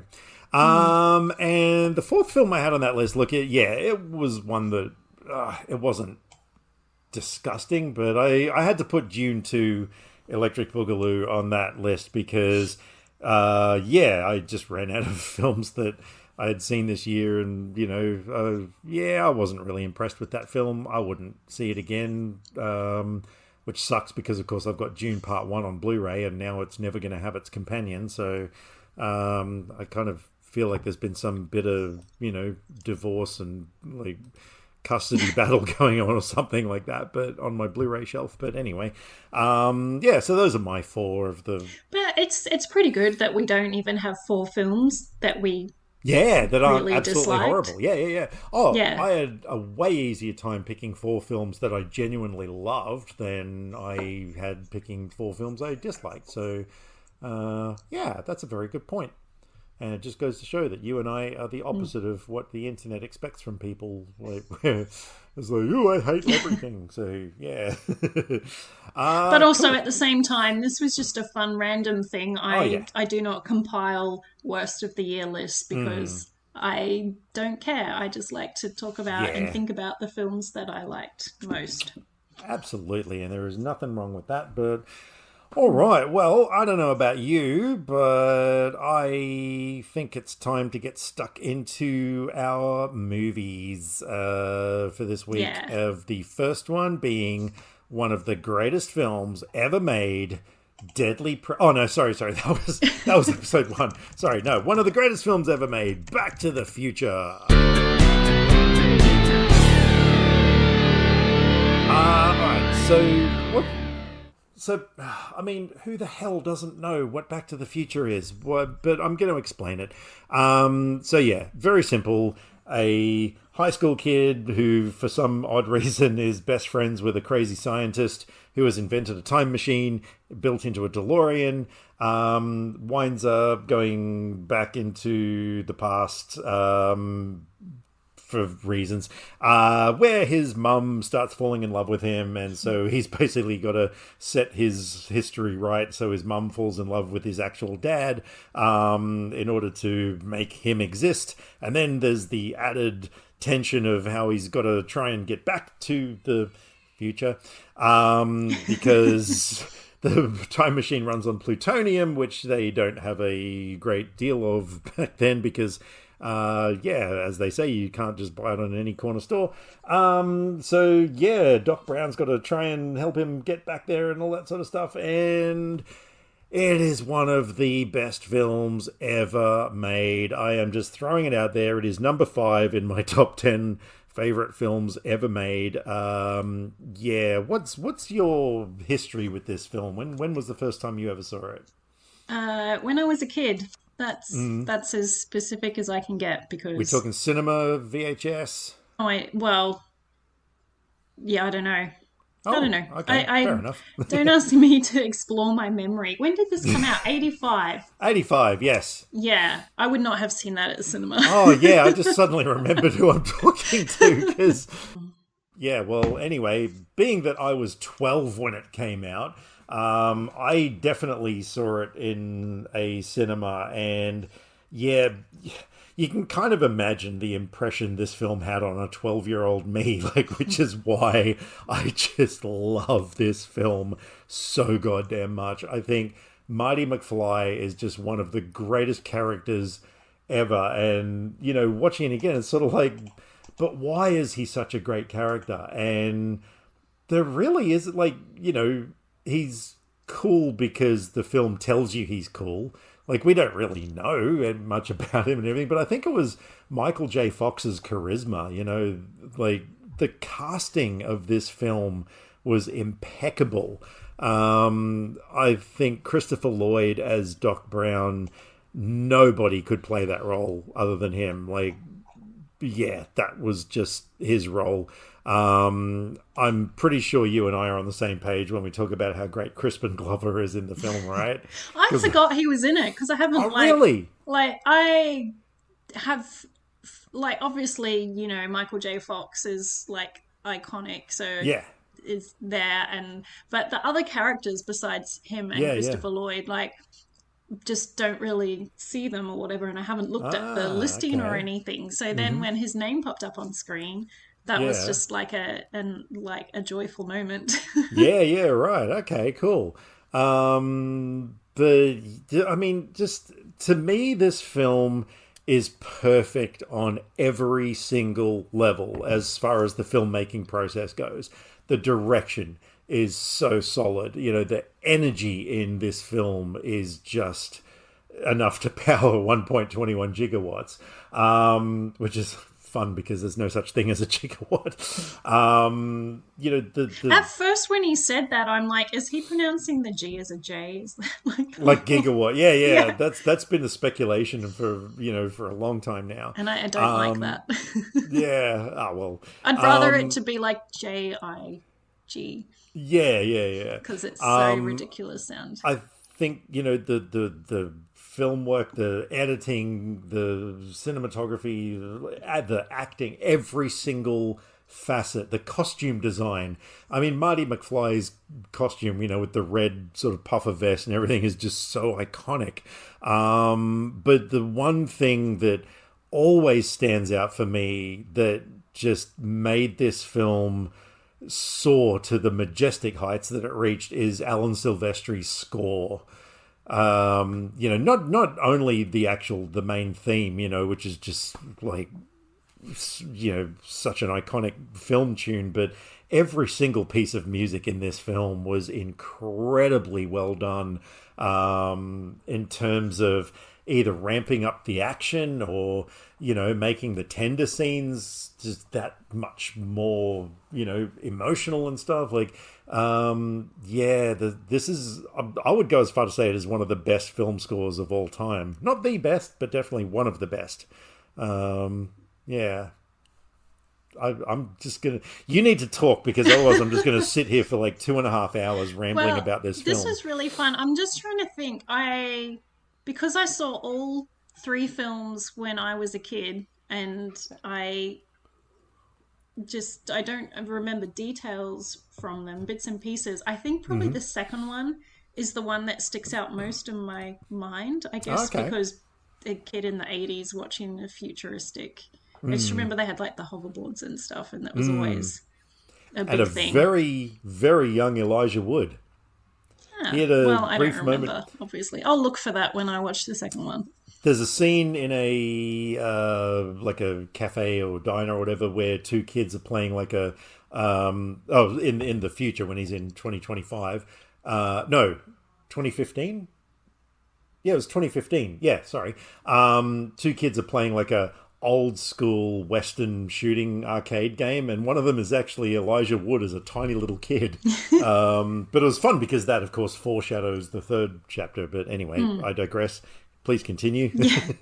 And I mean, obviously, Christopher Lloyd was one of my favorites when I was a kid because of this. There is a scene that I just like, if I can't be bothered, but it's the kind of one that I would rewind and watch again if I still like rewound movies to watch them again, which I don't do very often. But just when they're in the garage in the past, and his mother comes to visit because she followed him there, and Christopher Lloyd lets her in, and then he just like gives this look to him afterwards. And that's like my favorite thing. It's just the expression on his face is so good. But it's so many scenes, the look on his face, and I mean, I've seen this film so many times that I can remember every subtle nuance of his expressions in every given moment and everything. But like, that's what I mean. Like, I can't imagine anybody playing that role other than him. Like, he defined that role. And this is kind of bragging in a way, but I'm so happy that I got to meet him, because let's face it, he's kind of getting on in his years now, and I know that there's going to come a day where he's no longer with us, and I just am so happy that I got to meet him. Which was kind of funny because when I did meet him, we talked about the film $20, which I know you haven't seen yet, and I lent it to you years ago. Yeah, it's on my shelf. Yeah, because I just loved him in that film so much, and we got talking about that one, and he actually was so happy because everybody was talking about Back to the Future with him, and then I come along, I'm like, oh, hey, $20, and he's like, oh my God, he said, that was honestly one of my most favorite film roles that I ever did, and I was like, oh, did I make you happy, Christopher Lloyd? And it's the reason why I have 2 Blu-ray box sets of Back to the Future, because one of them he had signed, but then they brought out like a super duper version with more special features. But of course, I can't get rid of the one that was signed. No. That ain't ever going to happen. So yeah. My other movie for him, the obscure movie that was a big deal when I was a kid, he was in the film called Camp Nowhere. Oh, I've heard of the title of that. Yeah, because that had my beloved Jonathan Jackson in. Right. And Andrew Keegan, who was a big 90s actor. Yeah. Where the kids do their own camp and they rope him in to pretend to be the like camp owner, whatever, to talk to the parents to set it all up and everything. Yep. Yeah, I haven't watched that in years. I don't know if nostalgia would hold it up or if it's just like, as is often the case, terrible kids. I think I watched it like a long time ago, but as an adult, and it was fun for the 90s preteen movie. Yeah. Because, I was the same age as Jonathan Jackson, so at that time, Yeah. it was like my big crush on screen. And see, now if I hadn't said something about your age, everyone right now would be like, oh, let's find out how old Frankie is. Let's find out how old he is. And, oh, there's a match. No, but speaking of match, did you know, what a segue. Did you notice Billy Zane in this film? No. Oh, okay. So, I don't know him that well enough to... Oh, okay, because Biff Tannen, you know how he's got his three henchmen, if you will, one of them with 3D glasses.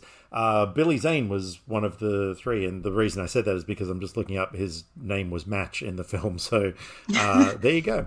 But yeah, no, look, I know a lot of people give flack to the second one for some strange reason, but I thought every film in this trilogy was amazing because each film was different, they didn't just rehash the same thing over and over again kind of thing. I mean, okay, I guess the third one did have that element of like they've got to try and get the DeLorean, powered enough to get back to his time period and stuff. But yeah, I thought each one was unique enough that they all stood out. I just saw that Flea is in the third one. He is in the third one.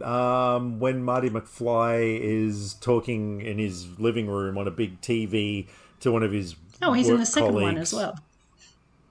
Yes, towards the end. Anyway, so yeah, Flea's in those. Yeah, these movies have quite a few little cameos and stuff. But one thing that I noticed for the first time ever watching this again last night, and I can't believe I'd never seen it before.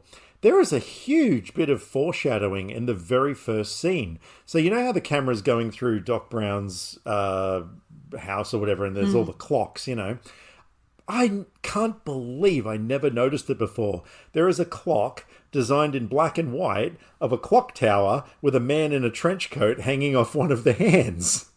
Yeah, I saw that, but I thought that was to do with... is it Harold Lloyd that did the movie? Isn't there a movie with a guy hanging off the clock? Maybe, but the way I looked at it was kind of foreshadowing the end. Yeah, Harold Lloyd's in a movie where he hangs off a clock. So I just thought of that I noticed the clock, but I just I didn't think about it later because obviously at the beginning of the film I didn't remember that was a thing that happens. Yeah. So no, I was sort of looking at that and I was thinking to myself, oh my God, like that is basically what happens at the end of the film. So that was interesting. But I was saying to Kylie last night, like no matter how many times I see this movie, that entire end scene, where they've got to catch the lightning at the right moment and everything, to me is one of the most tense edge of the seat scenes ever filmed in the history of cinema. I know every time what's going to happen. Like there's, of course, but it's still, oh my God, they really draw it out. It's like one big thing happens and then that finally gets resolved and then another thing happens. Yes, and that's what makes it so goddamn tense. I just think the writing in this film, even just all the little jokes, where they've got like Uncle Joey, Uncle Jailbird Joey who didn't get out of prison and stuff. And then when Marty goes back and meets him in the 50s and he's a baby in a crib and he's like, better get used to these bars. I just think that lines like that are so clever. It has that fun 80s, 90s thing of who cares about the science? This movie is created a time machine in a DeLorean. And you just accept it. Yeah, it's going to happen. Yep. Oh, look, I know over the years people have picked apart the, flaws and plot holes and everything like that. It's a movie. Whatever, man. It is just too much fun. It's like I was reading about, like unrelated, but I was reading reviews about a rom-com movie and someone said about how it was like too fantastical and not realistic or whatever. And I'm like, Right. why does it have to be realistic? Why can't you just have like a romance fantasy that's completely not something that would happen in real life? Because that's the Yeah. whole point of enjoying it in a movie, because it's not something that happens in real life. Like, I don't understand people who want movies to always be super Yeah, realistic. yeah. Well, as you know, speaking of rom-coms, yeah, I guess it's kind of a com. That movie that I lent you, In Your Eyes, where two random strangers suddenly can start hearing each other in their heads and seeing what each other's seeing and all that sort of stuff. I mean, like, I adore that movie so freaking much, but yeah, that is way off the realm of anything that could possibly happen, you Yeah. know. But that's why movies exist, you know. Which These is are weird because people like Lord of the Rings and like that, like fantasy and everything, but will be so critical about real life movies have to be real. Like, you have to have a really full on fantasy setting to be able to yeah, get away yeah. with doing what you want. That's why they're movies. That's why we have these forms of entertainment, They're you not know. documentaries. Yeah, exactly. But I also really find this film, you know, is just it's kind of inspirational in a way. You know, that moment where George McFly, you know, goes to the car and Lorraine's in there, but it's Biff instead of Marty, and he's like, uh-oh. And, you know, just that moment where he plucks up the courage to face the bully and everything. Like, oh man, that will never not get me in the feels. You know, I just love that moment so much. And yeah, it is kind of one of those things like, you know, heck, if George McFly can do it, I can do it. So yeah, there's just, oh God, I love this film. And I looked on Yeah, Letterboxd.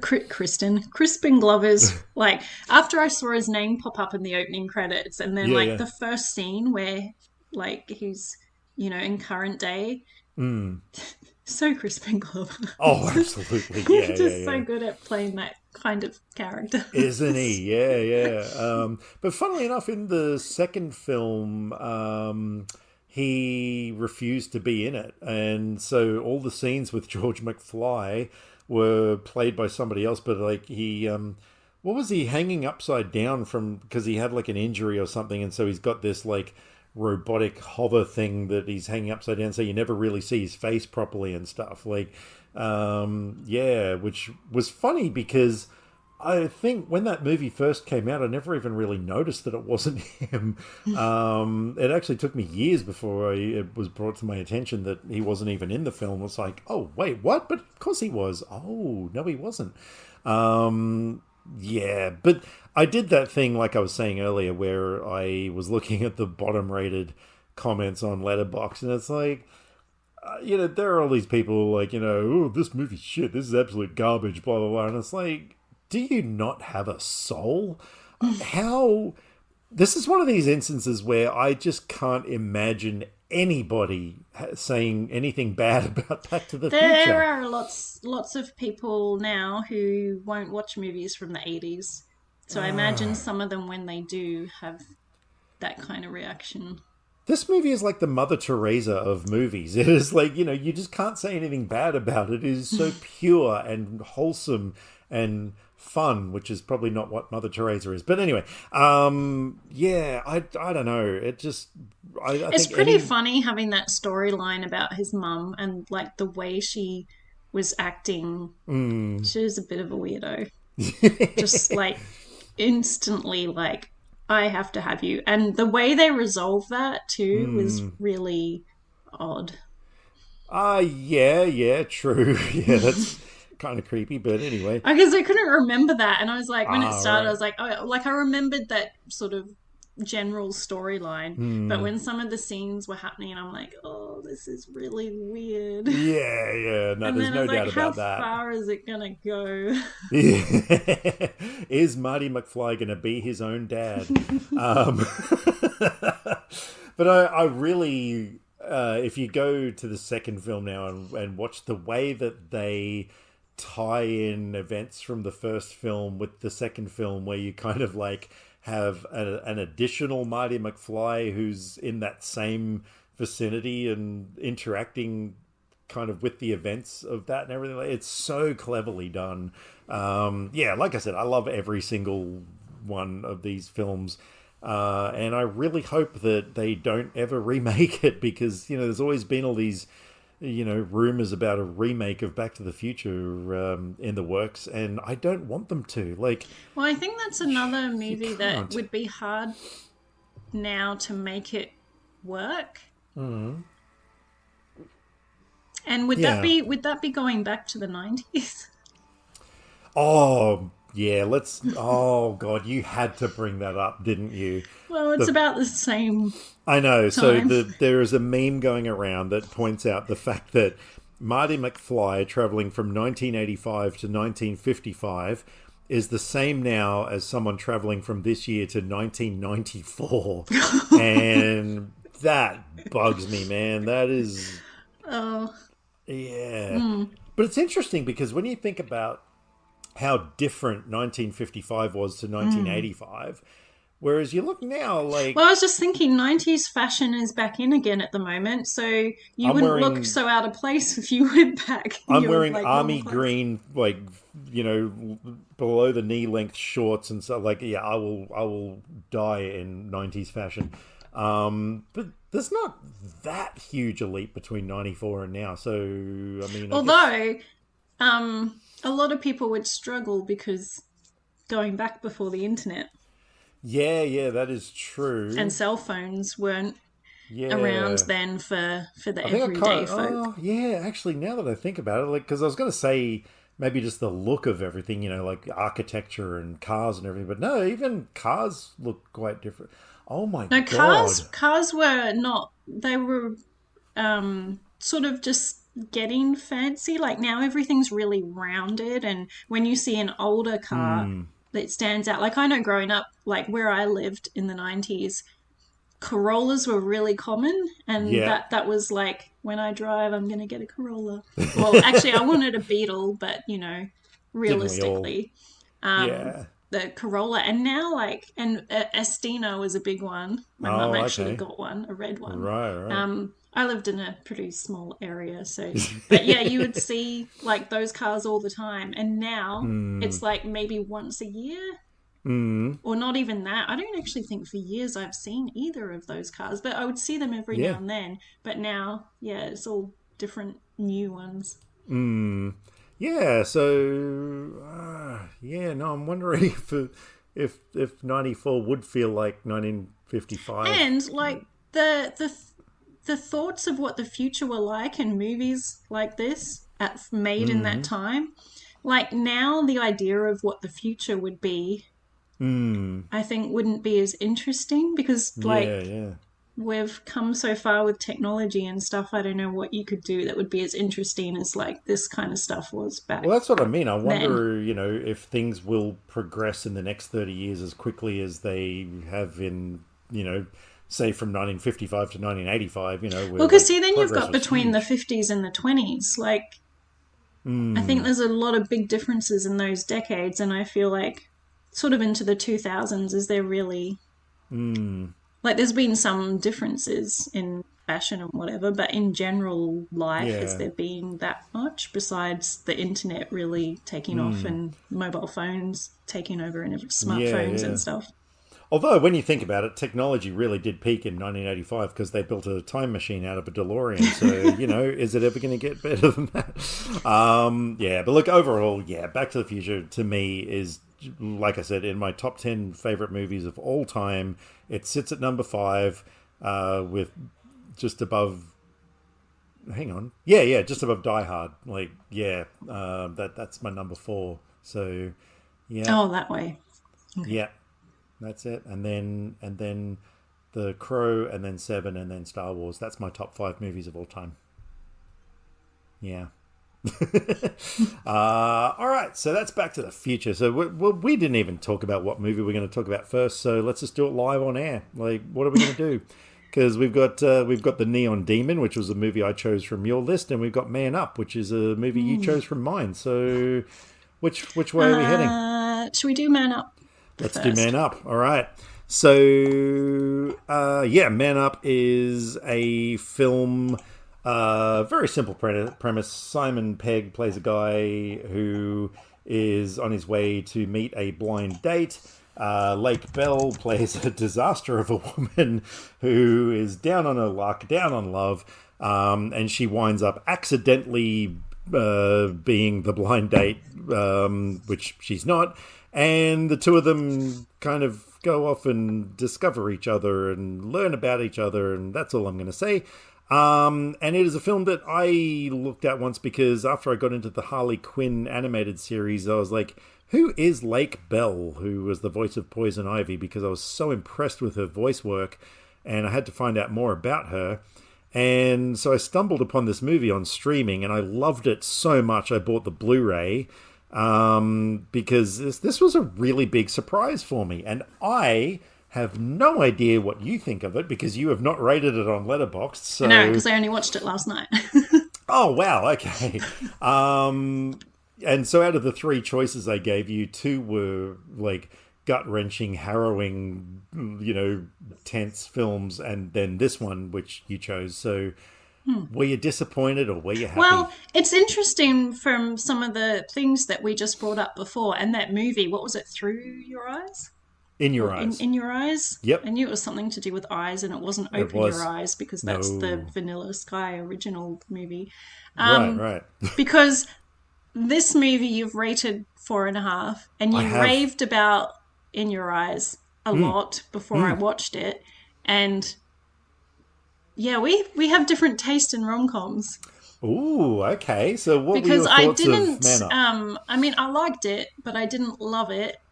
Same as the other one, because the other one, all I remember about In Your Eyes now is that the guy in it reminded me of the hot guy from Heart of Dixie.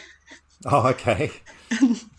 So it was interesting. I don't remember a lot of plot details. Right. But this one, I think, because when it started and they were introducing her character, when she turns up at the party there was, what's her name? Phoebe Waller-Bridge. Waller-Bridge. Had like 5 seconds of screen time. She did, yeah. One scene. I know, I'm looking at her, I'm like, hang on, who is that? I know her from somewhere. And it didn't actually click to me till I read the credits. I was like, oh, of course, Phoebe Waller-Bridge, yeah. Yeah, I am not a fan of awkwardness that to the extreme. So it was a bit much. With how, like, that obviously was setting up her character, but it was a bit much, and I found them a bit annoying at times. And I feel like it's like, the big thing is when Harry met Sally. That's okay. This goes back to our conversation earlier. I think that is super overrated. I finally watched that last year, I think, and I didn't like it.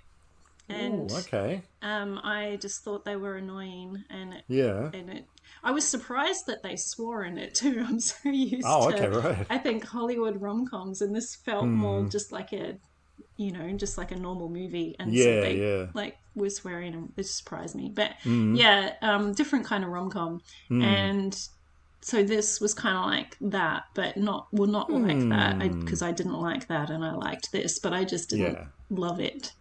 But it was interesting because, it felt, well, it felt realistic, but it also was not realistic. So, But it felt like normal. So not a glossy Hollywood rom-com. No, it wasn't. I really loved the characters in it. Because remember, I sent you that message, what did I say? How Lake Bell's character kind of reminded me of an amalgam of you and me. Like there was that kind of, social shyness, but then, just saying completely stupid, inappropriate things. And, like I was like, oh my God, that's the two of us. But then Simon Pegg's character comes along. I'm like, no, that is me. Like, that is definitely me. So maybe because I sort of found the characters relatable, maybe that's why I liked it a little more. But I mean, aside from that, like Roy Kinnear, who played Sean, the creepy guy who was just obsessed with it. That was a weird way that they treated that character. Yeah, but it felt different to me. There was so much of this film that kind of felt unique and fresh and like I hadn't seen it before. And just I also got to hand it to Lake Bell, because when she's talking at first, I'm like, wait a minute, is she, I can't remember, is she British or American? And I looked it up, and she's American. Like, that was a fake British accent, which was just flawless. Like, I know there are a lot of actors who can do a good British accent, but like, yeah, I thought hers was out of this world. But yeah, no, I liked a lot of the sort of situational dialogue and everything, you know, particularly about how Simon Pegg's character Jack, how, you know, he was on the, like, he's what, 40, and he's set up this blind date with a 24-year-old triathlete and stuff. Like, I kind of thought that's a little odd, but you know, and then I did like how, you know, when he does meet her, and like, yeah, there is just that massive age chasm. It's not even an age gap. Yeah, which I thought was kind of funny, but that's what I always feel like with people. Like, you know, age doesn't really matter, and I don't feel like I'm that old until you're around someone who's 20, and then you realize how different 20-year-olds are now to like when you were 20. Oh man, believe me, like, yeah, I completely understand that.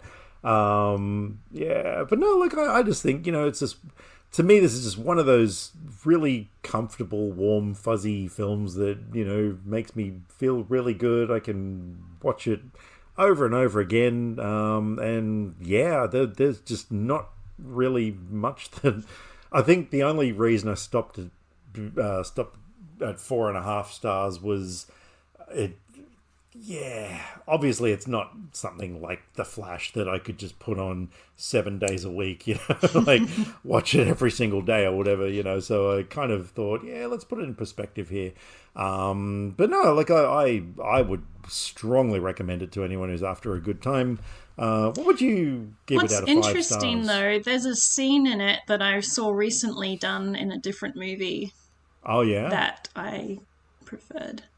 Oh yeah, which scene was that? When they meet his ex and pretend they're a couple. Mm-hmm. Yeah. And what was the other film that did it better?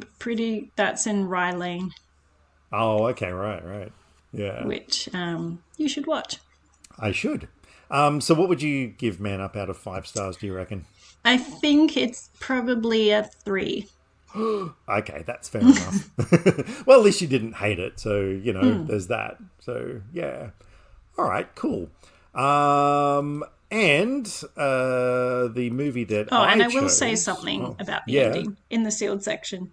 Okay, no problem at all. Thoughts on the ending, not great thoughts, but like as in not interesting thoughts, but yeah, we'll get to it. Fair enough. Sounds not interesting. So out of the 3 choices you gave me, I chose a film called The Neon Demon, which is a movie that it had been on my radar, but I realize now that was only because the name intrigued me, the cast appealed to me, and the posters and stuff that I'd seen looked interesting. But I realized once I started watching it that I had no idea what the movie was actually about. Like, knew nothing going in. Not a single clue. To be honest, I thought it was going to be like a cyberpunk kind of a thriller sort of a film.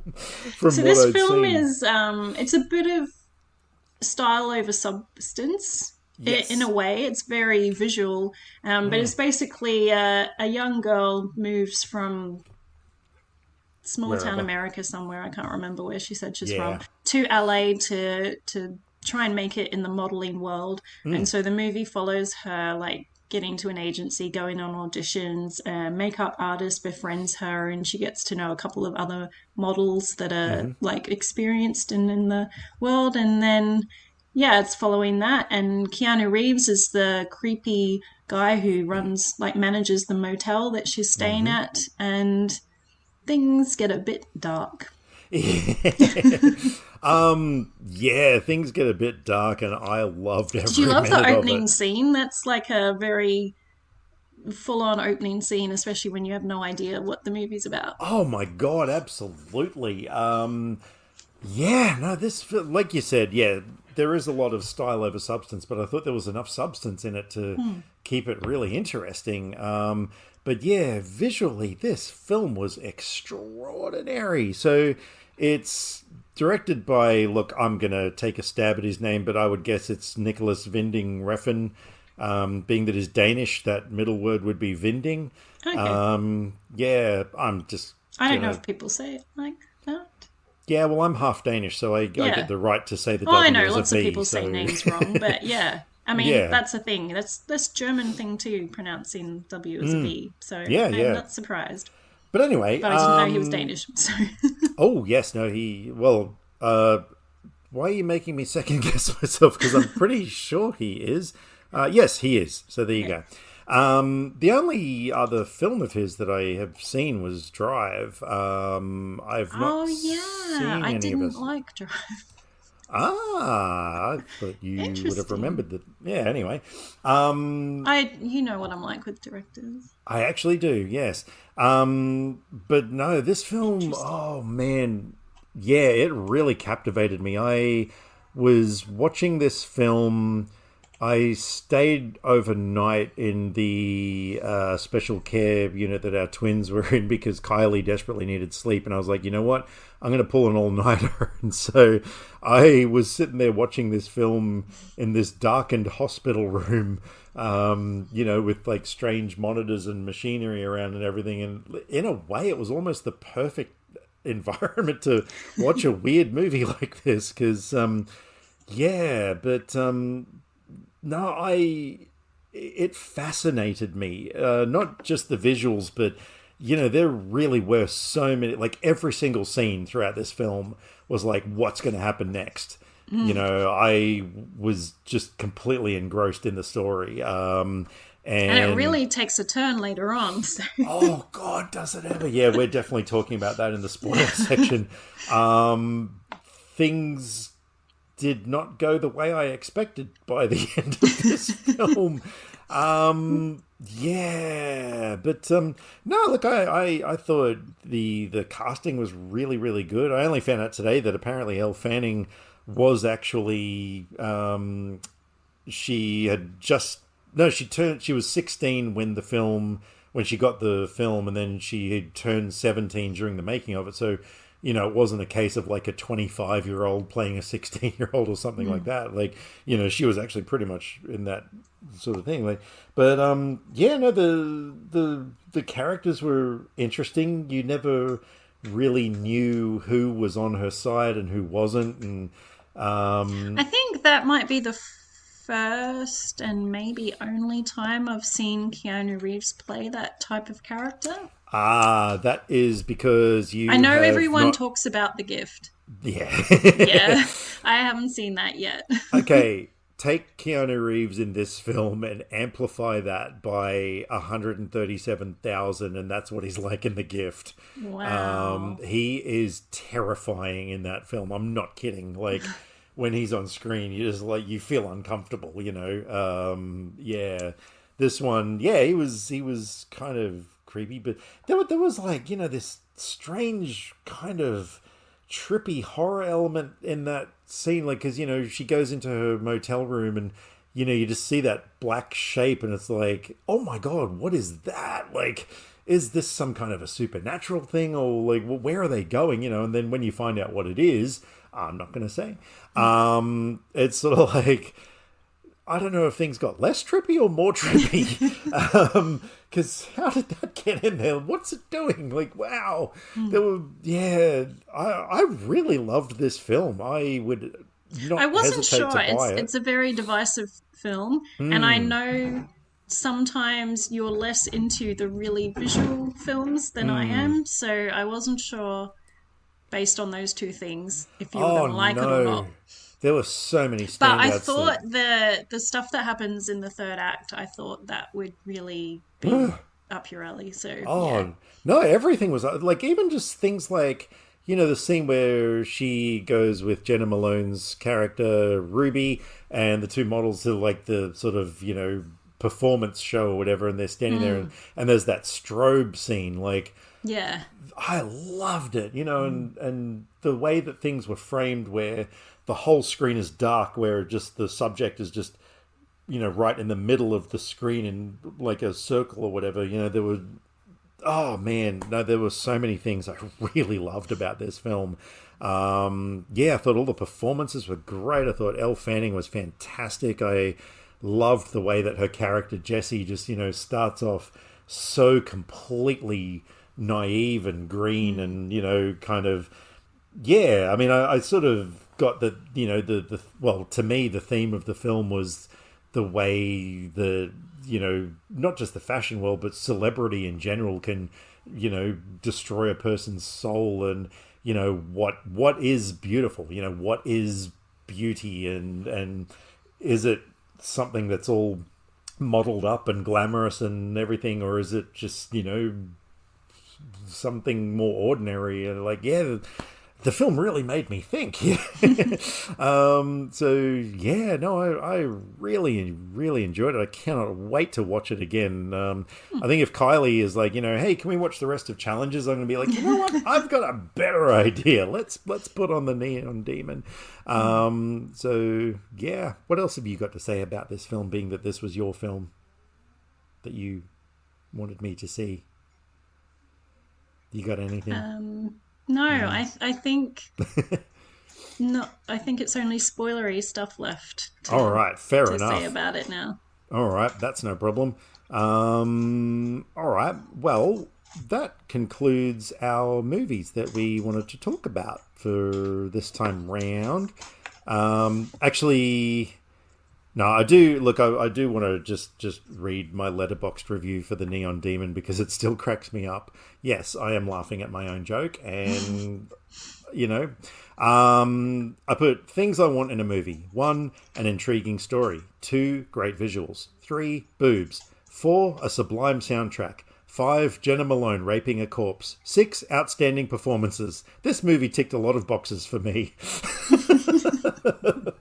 Yeah, that's the best review I've ever written. That's why I had to say it. All right. Well, as far as our main film next week, you have chosen that one for us. So, well, you gave me a choice, but yeah. But what do you got for us? It was the first one I had on my list. Yeah. We're going to be talking about The Fly from 1986. Mm-hmm. Yeah, that is a movie that no matter how many times I watch it, I can never get enough of it. I think I might even rewatch the original Vincent Price one just to I haven't seen the original one. It's good. It is really good. I actually owned it on VHS. Yes, that's how old I am, kids. It's actually really good. It is one of those instances where the remake does actually trump the original in so many ways. But I'm very keen to check that one out. So I haven't seen it for a long time. I looked it in 2016, and I haven't seen it since then. Like, that was my first time watching it. Oh wow! Oh no, I've seen it several times, and I watched it a few years ago. I can't remember when, but it was probably later than 2016. But I think it was it was one of those that I knew the name of. I never got around to it, and then I think I was just on a Jeff Goldblum kick, so I was like, I should finally watch The Fly. Yeah. All right, and since that was your choice, I'm gonna give you 3 reviews for your next homework movie. So these were all plucked from Letterboxd. All right, so the first one I've got here. If this is the way Australian filmmaking is headed, then I'm in 100%. Funny, dark, ridiculous, well scripted, beautifully acted, a bit of a mess, and full of charming and horrifying moments. So that's the first one. The second one, if it'll come up, here we go. Again from Letterboxd. For fans of Reservoir Dogs who wanted a bit more brutality, take the torture scene in RD and add about 10 to 20 minutes to it. Ape shit film, Tony Todd at the top of his game, and Mark Hamill plays one sadistic son of a bitch. And the final one I've got for you, will forever love the evolution of book to movie stories on top of stories. And this one was so good. I don't really actually understand that first line. I don't know what that means. We'll forever love the evolution of book to movie stories on top of stories. Yeah, okay. I just skim read this, but the next part's more important. The book itself has so many layers and little details that don't translate to screen, but what gets cut out more than made up for by vastly improving the tension, action, and heartfelt love story. Of course, nothing is perfect, but still so impressed. So, those are your three choices. Cue the thinking music. Tick tock, tick tock, tick tock, tick. I am gonna pick the last one. Oh, very good. So you're going with the book to top of stories something. Yeah, that one? mainly for the, what was it, action love story? Mm-hmm.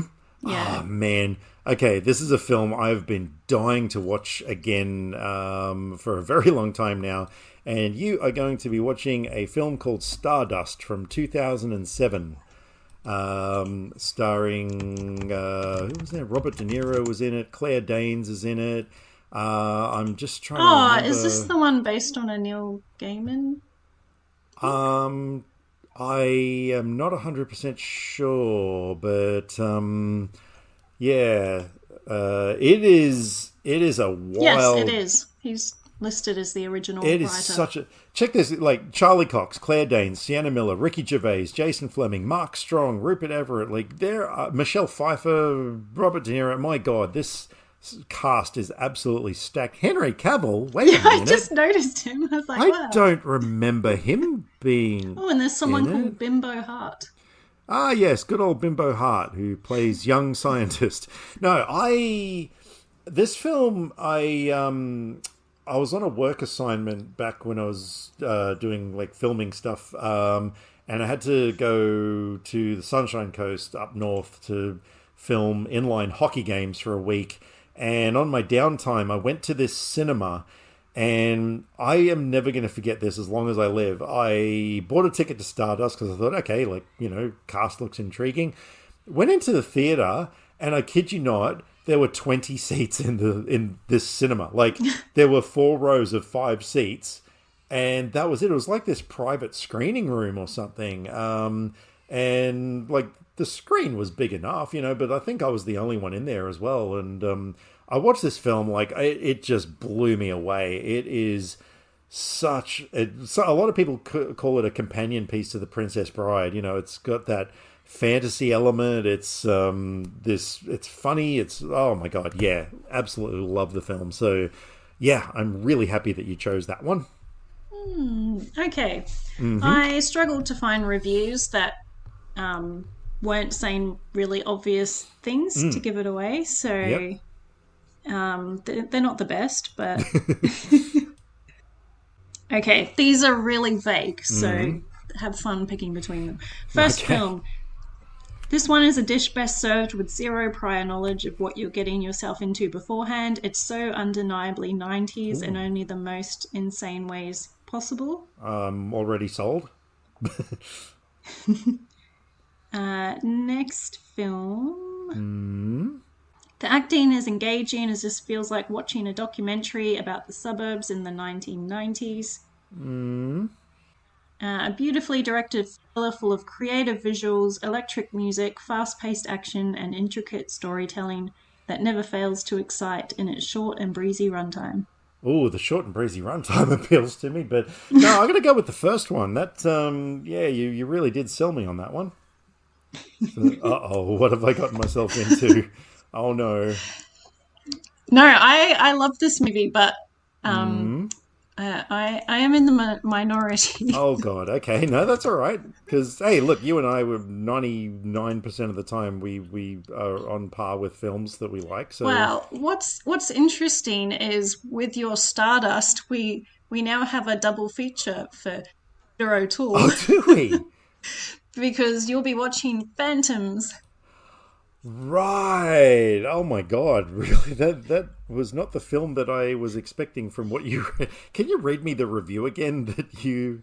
Because I know Affleck was the bomb in it, but Oh yeah, and I got so sick of reading that when I was looking for reviews. oh yeah, the number one review on Letterboxd. Ben Affleck was the bomb in Phantoms. Yo, can't say the same about the film itself. Wow. Okay. Uh, yeah. What was? Well, the other one I had was this was surprisingly really good. I honestly didn't expect much from it and put it on just because I've never seen it, but I was blown away. It does feel like they borrowed a lot from John Carpenter's The Thing, then Hmm. went crazy with it. Hmm. And yeah, this one that I read out, the Yeah. first line was about Ben Affleck, Oh, of okay. course. But yeah, go in with no knowledge. It's so undeniably 90s in only the most insane way Yeah, possible. that's right. Oh, okay. No, that actually does kind of make sense now. Because, look, I think I might have seen it, back in the late 90s or so, but it's so long ago that I could not even tell you what the film was about, let alone a single scene that happened in it or anything like that. So I am definitely going to consider this one as a film that I have not seen because, yeah. Yeah, my last watch was at the start of 2019, so it's been a little while. Yeah, right. Okay. Cool. You know what? That is actually a pretty decent lineup for the next one. The Fly, Stardust, and Phantoms. I don't know. Just something about it just looks right. So anyway, there you go. All right. Well, this is the part where we say, "Hey, wait a minute, Nicky Cat. You were talking about Nicky Cat before. Yeah, Um, yeah. Oh, yeah, Suburbia, right? yeah. Oh, because she's in Phantoms as well. He. He. Oh, is it a he? Is it? I don't actually know who Yeah, you're you talking didn't about. hear me when I said how. Oh, I guess You said, it probably didn't filter into your brain when I said how hot Nicky Cat was, because, yeah. but it should have. Well, no, because when you talk about someone being hot, then obviously I'm. Oh, now I'm looking at a picture of him. Yeah, I know who he is. Yeah, he was Hmm, in. Oh lots of God, things. he's wow. The Dark Knight, Death Proof, Planet Terror. Oh, he was in both Planet Terror and Death Proof. Yeah. Okay. Cool. Oh, The Burbs. Wow, that's going back to our first episode. Um, yeah, Nicky And Cat. dazed and And confused. Dazed and Confused, yes. Now, when you say someone's hot, I instantly think you're talking about a female. So, I don't know why. because I'm a male. All right. Well, this is the really awkward part where we say goodbye to everyone who doesn't want to hear spoilers about any of the films. So yeah, off you go then. Go and watch. Well, you've seen Back to the Future. Everybody's seen it, but go and watch Man Up. Go and watch the Neon Demon because yeah, those are absolutely terrific films. And along with all the other films that we've talked about and loved. And don't watch Challenges because it is a colossal piece of shit. So I think everyone's already watched it. yeah, that's a good point. All right, so till next time, stay safe, watch lots of movies, and we will catch you next time.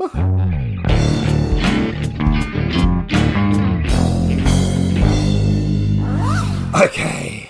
I mean, look, are there spoilers for Back to the Future? Everybody's seen it. Like, No, I think you assume things oh no, I sometimes. don't. Everybody's seen it. Every single person No. on the planet has seen it. I haven't seen it since I was a kid, and there's lots of people who weren't even born when I was a kid. So, My children have seen Back to the Future because, yeah, I was holding Lex last night in my arms, and the movie was on. I was like, "Oh my god, this is Lex's first movie, like Back to the Future," even though he just shat himself and fell asleep. But so I don't know how much of the film he actually saw. All right. Well, is there anything you wanted to discuss about Back to the Future? well, I was just going to mention the ending. I was Hmm. surprised at the ending. It was a Oh, bit, it was just a bit weird. Like, in what way? oh, my parents were so weird, and now they're awesome. You know, he went Yeah. back and But it's all changed yeah, but things, that's so it because all George became. stood up to Biff. You see, Yeah. yeah, that was the butterfly effect moment that like changed everything because Mm. Biff had always picked on George and he was the bully, and that's why. Yeah, I don't know. Yeah, It's just a bit weird. And he's like, "Oh, my parents are awesome now, and I have that car that I wanted." yeah, but that's the alternate timeline thing happening. So Which probably makes more sense if you watch the second one, because like timelines get really altered throughout that one and stuff. But no, I dug the ending. I thought it was a good bit of fun. I like how it actually ended, though. That it just it didn't just end there. It like Doc came back. Yeah, So, yeah. And the whole thing, like, yeah, something's got to be done about your kids. Which is really kind of weird in the second one, because Elizabeth Shue then plays Jennifer, the girlfriend. We get like a total recast, but they actually have reshot that end scene with Elizabeth Shue in it. So like it's a complete recreation, which is, yeah, quite interesting. But yeah, look, I don't know. I kind of thought it was the sort of thing that, yeah, it had the ending that it deserved. All right. I don't really know if there's much in the way of spoilers for Man Up, mainly because I don't know. It's just kind of like your standard rom-com fare. Although, no, you did say that you had something you wanted to talk about the ending. I just thought the end was weird, and I was just like, oh. The horror of being at a family gathering and having a guy come in and do a big speech and cry while your whole family's sitting around watching. Oh, I suppose, but that's just, yeah, I don't know. I thought it was kind of sweet. The whole thing with the bunch of teenagers running around the street was funny. Yeah, and again, that was what I mean. Like, you know, I mean, I've not seen anything quite like that in a film before. Like, yeah. That was really weird. But then, and when you think about, you know, like, yeah, that is really weird. But then you think, you know what?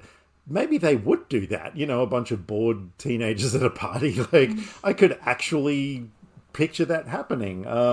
So yeah, I was okay with the ending. Another ending I was okay with was Neon Demon. Oh, but the creepy guy, that was a bit the crazy stupid love thing where it's kind of like rewarding the creepy stalker. Well, yeah, okay. Well, I sort of got the impression when she said that she was going to take pictures or whatever, like that was just to get him to leave. I don't think she was actually going to. Yeah, but I don't know. They just, there was a bit like they treated it as, oh, he's just a bit weird. Yeah, well, like, okay, yeah, no, that is a good point. Super like creepy. Oh my god, he was like, yeah, he should have been arrested at some point. Like, he's the kind of person you wonder why he's not in a jail cell. Yeah, absolutely. But yeah, I didn't like the ending of that as much as I liked the ending of the Neon Demon. Could we please talk about that, because they ate her and bathed in her blood? I mean, yeah, I'm just going along and thinking to myself, okay, you know, like what's going to happen here and stuff. And then, so she falls into the pool, and I kind of thought like, oh, I wonder, like, you know, is she going to be okay or whatever? But then when you sort of see like the massive pool of blood around her head and everything, you're like, oh my God, they just killed the main character. Like, really? And so I kind of thought, okay, like, I don't know where they're going to go with that.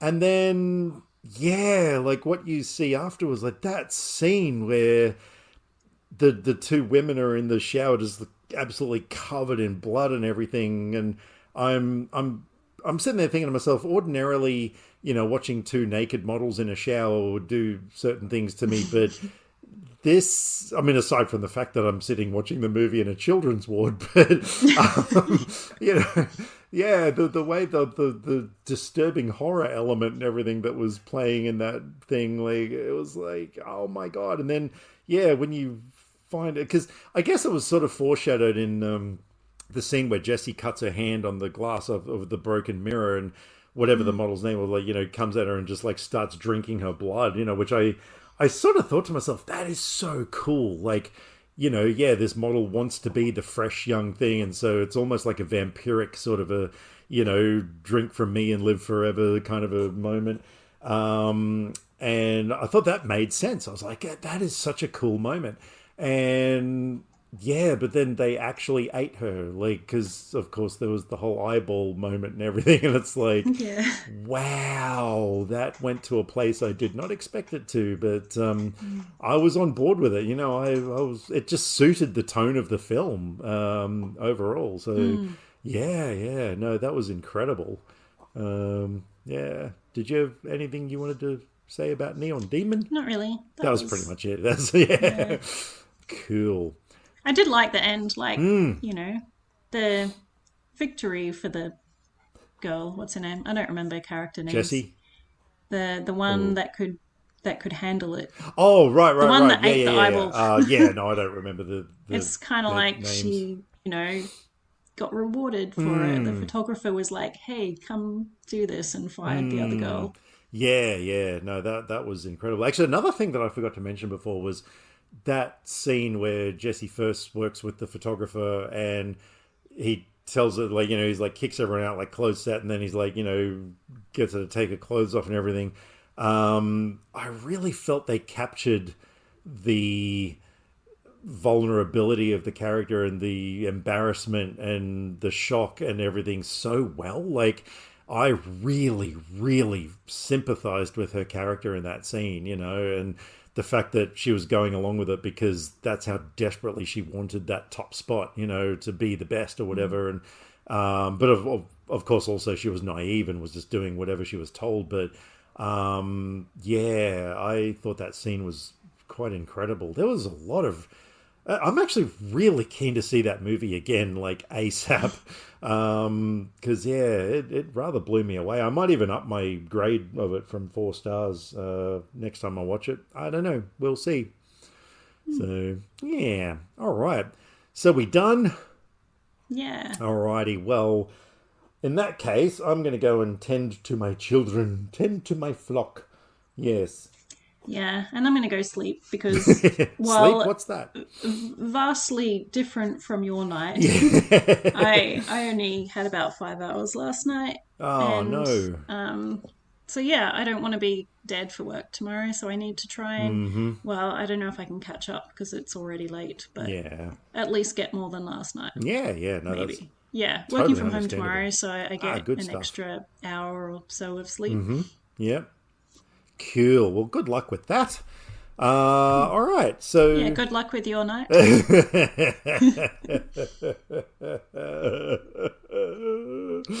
No, it'll be fine. I love my children unconditionally, and they're the most beautiful things I've ever seen in my eyes, and blah, blah, blah. In your eyes. Hey, there you go.